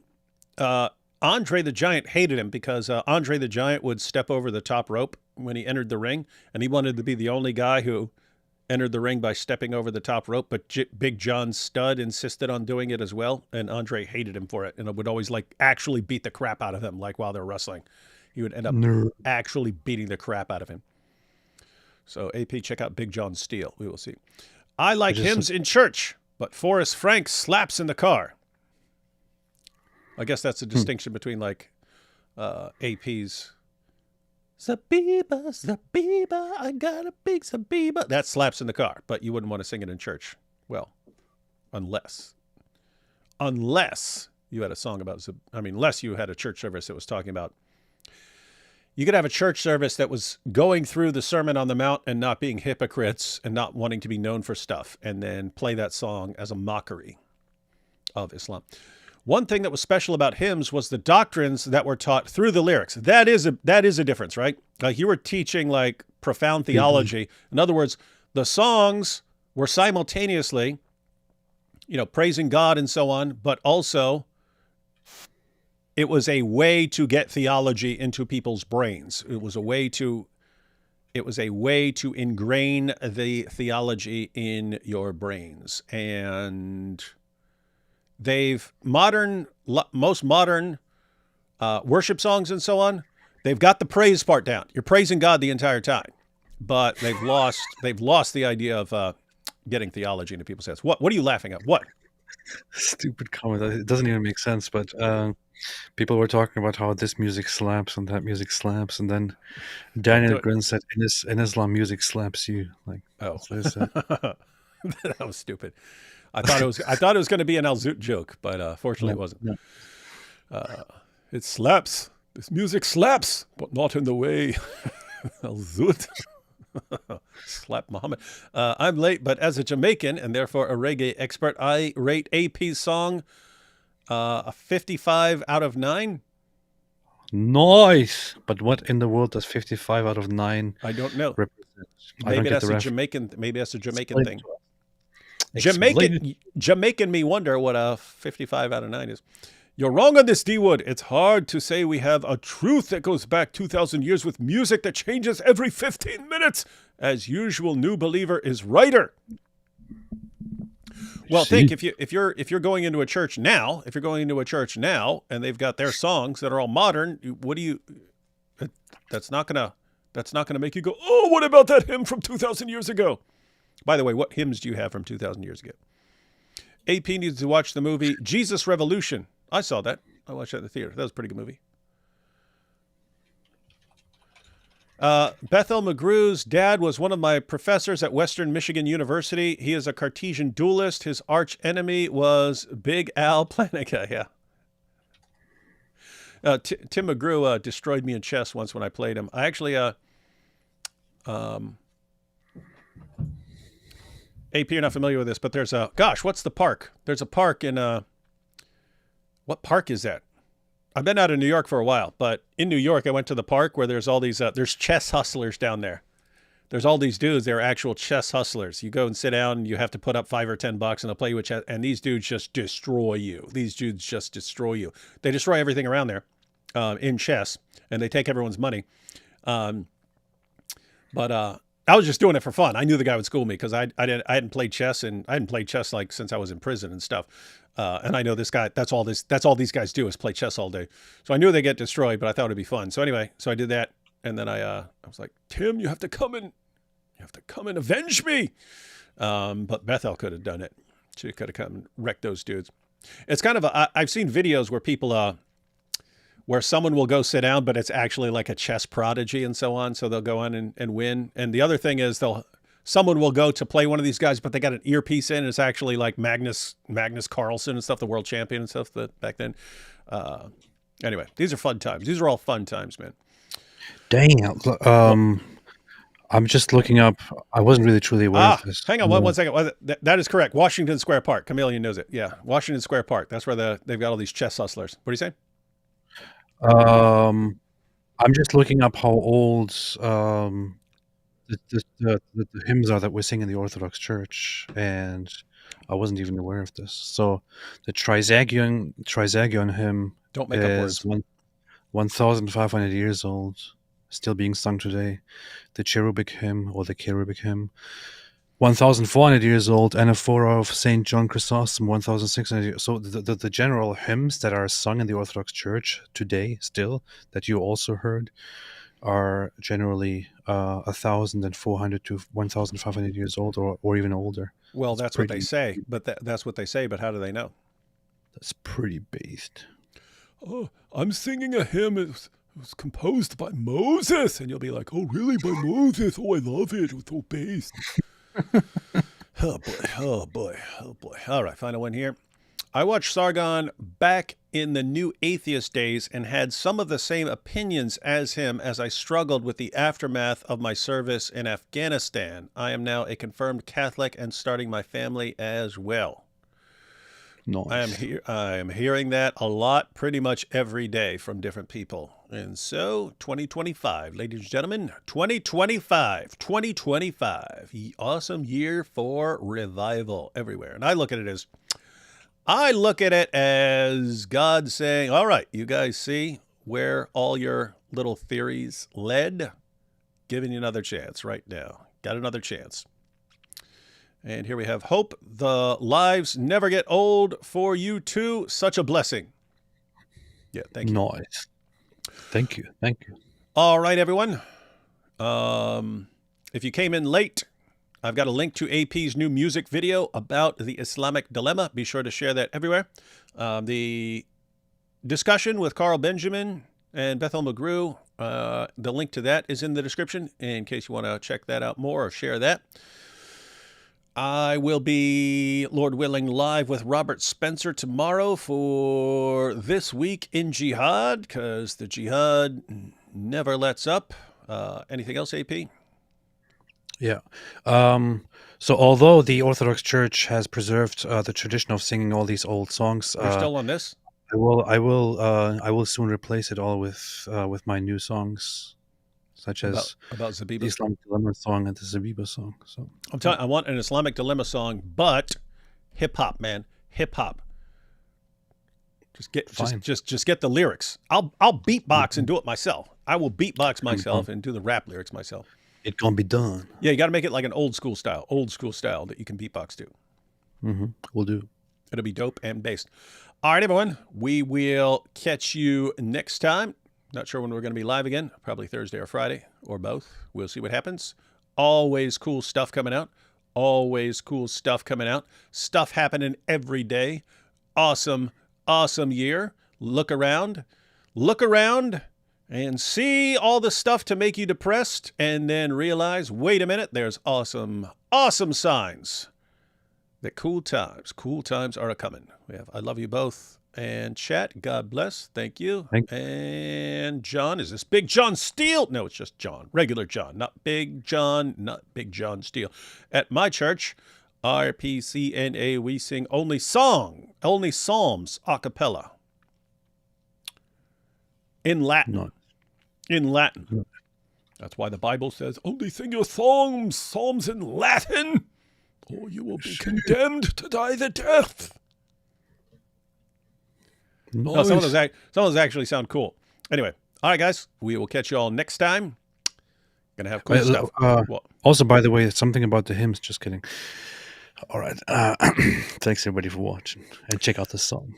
And stay away from Islam and check out my Mekmuta video if you missed it. It's very, very, very based. Check out the Mekmuta video. AP did a good job not laughing while I was talking to this dude. It was very funny, but I did not laugh. Classic D-Wood and AP. Catch y'all next time. The video turned out very, very well because I was filming. But anyway, thanks. That is.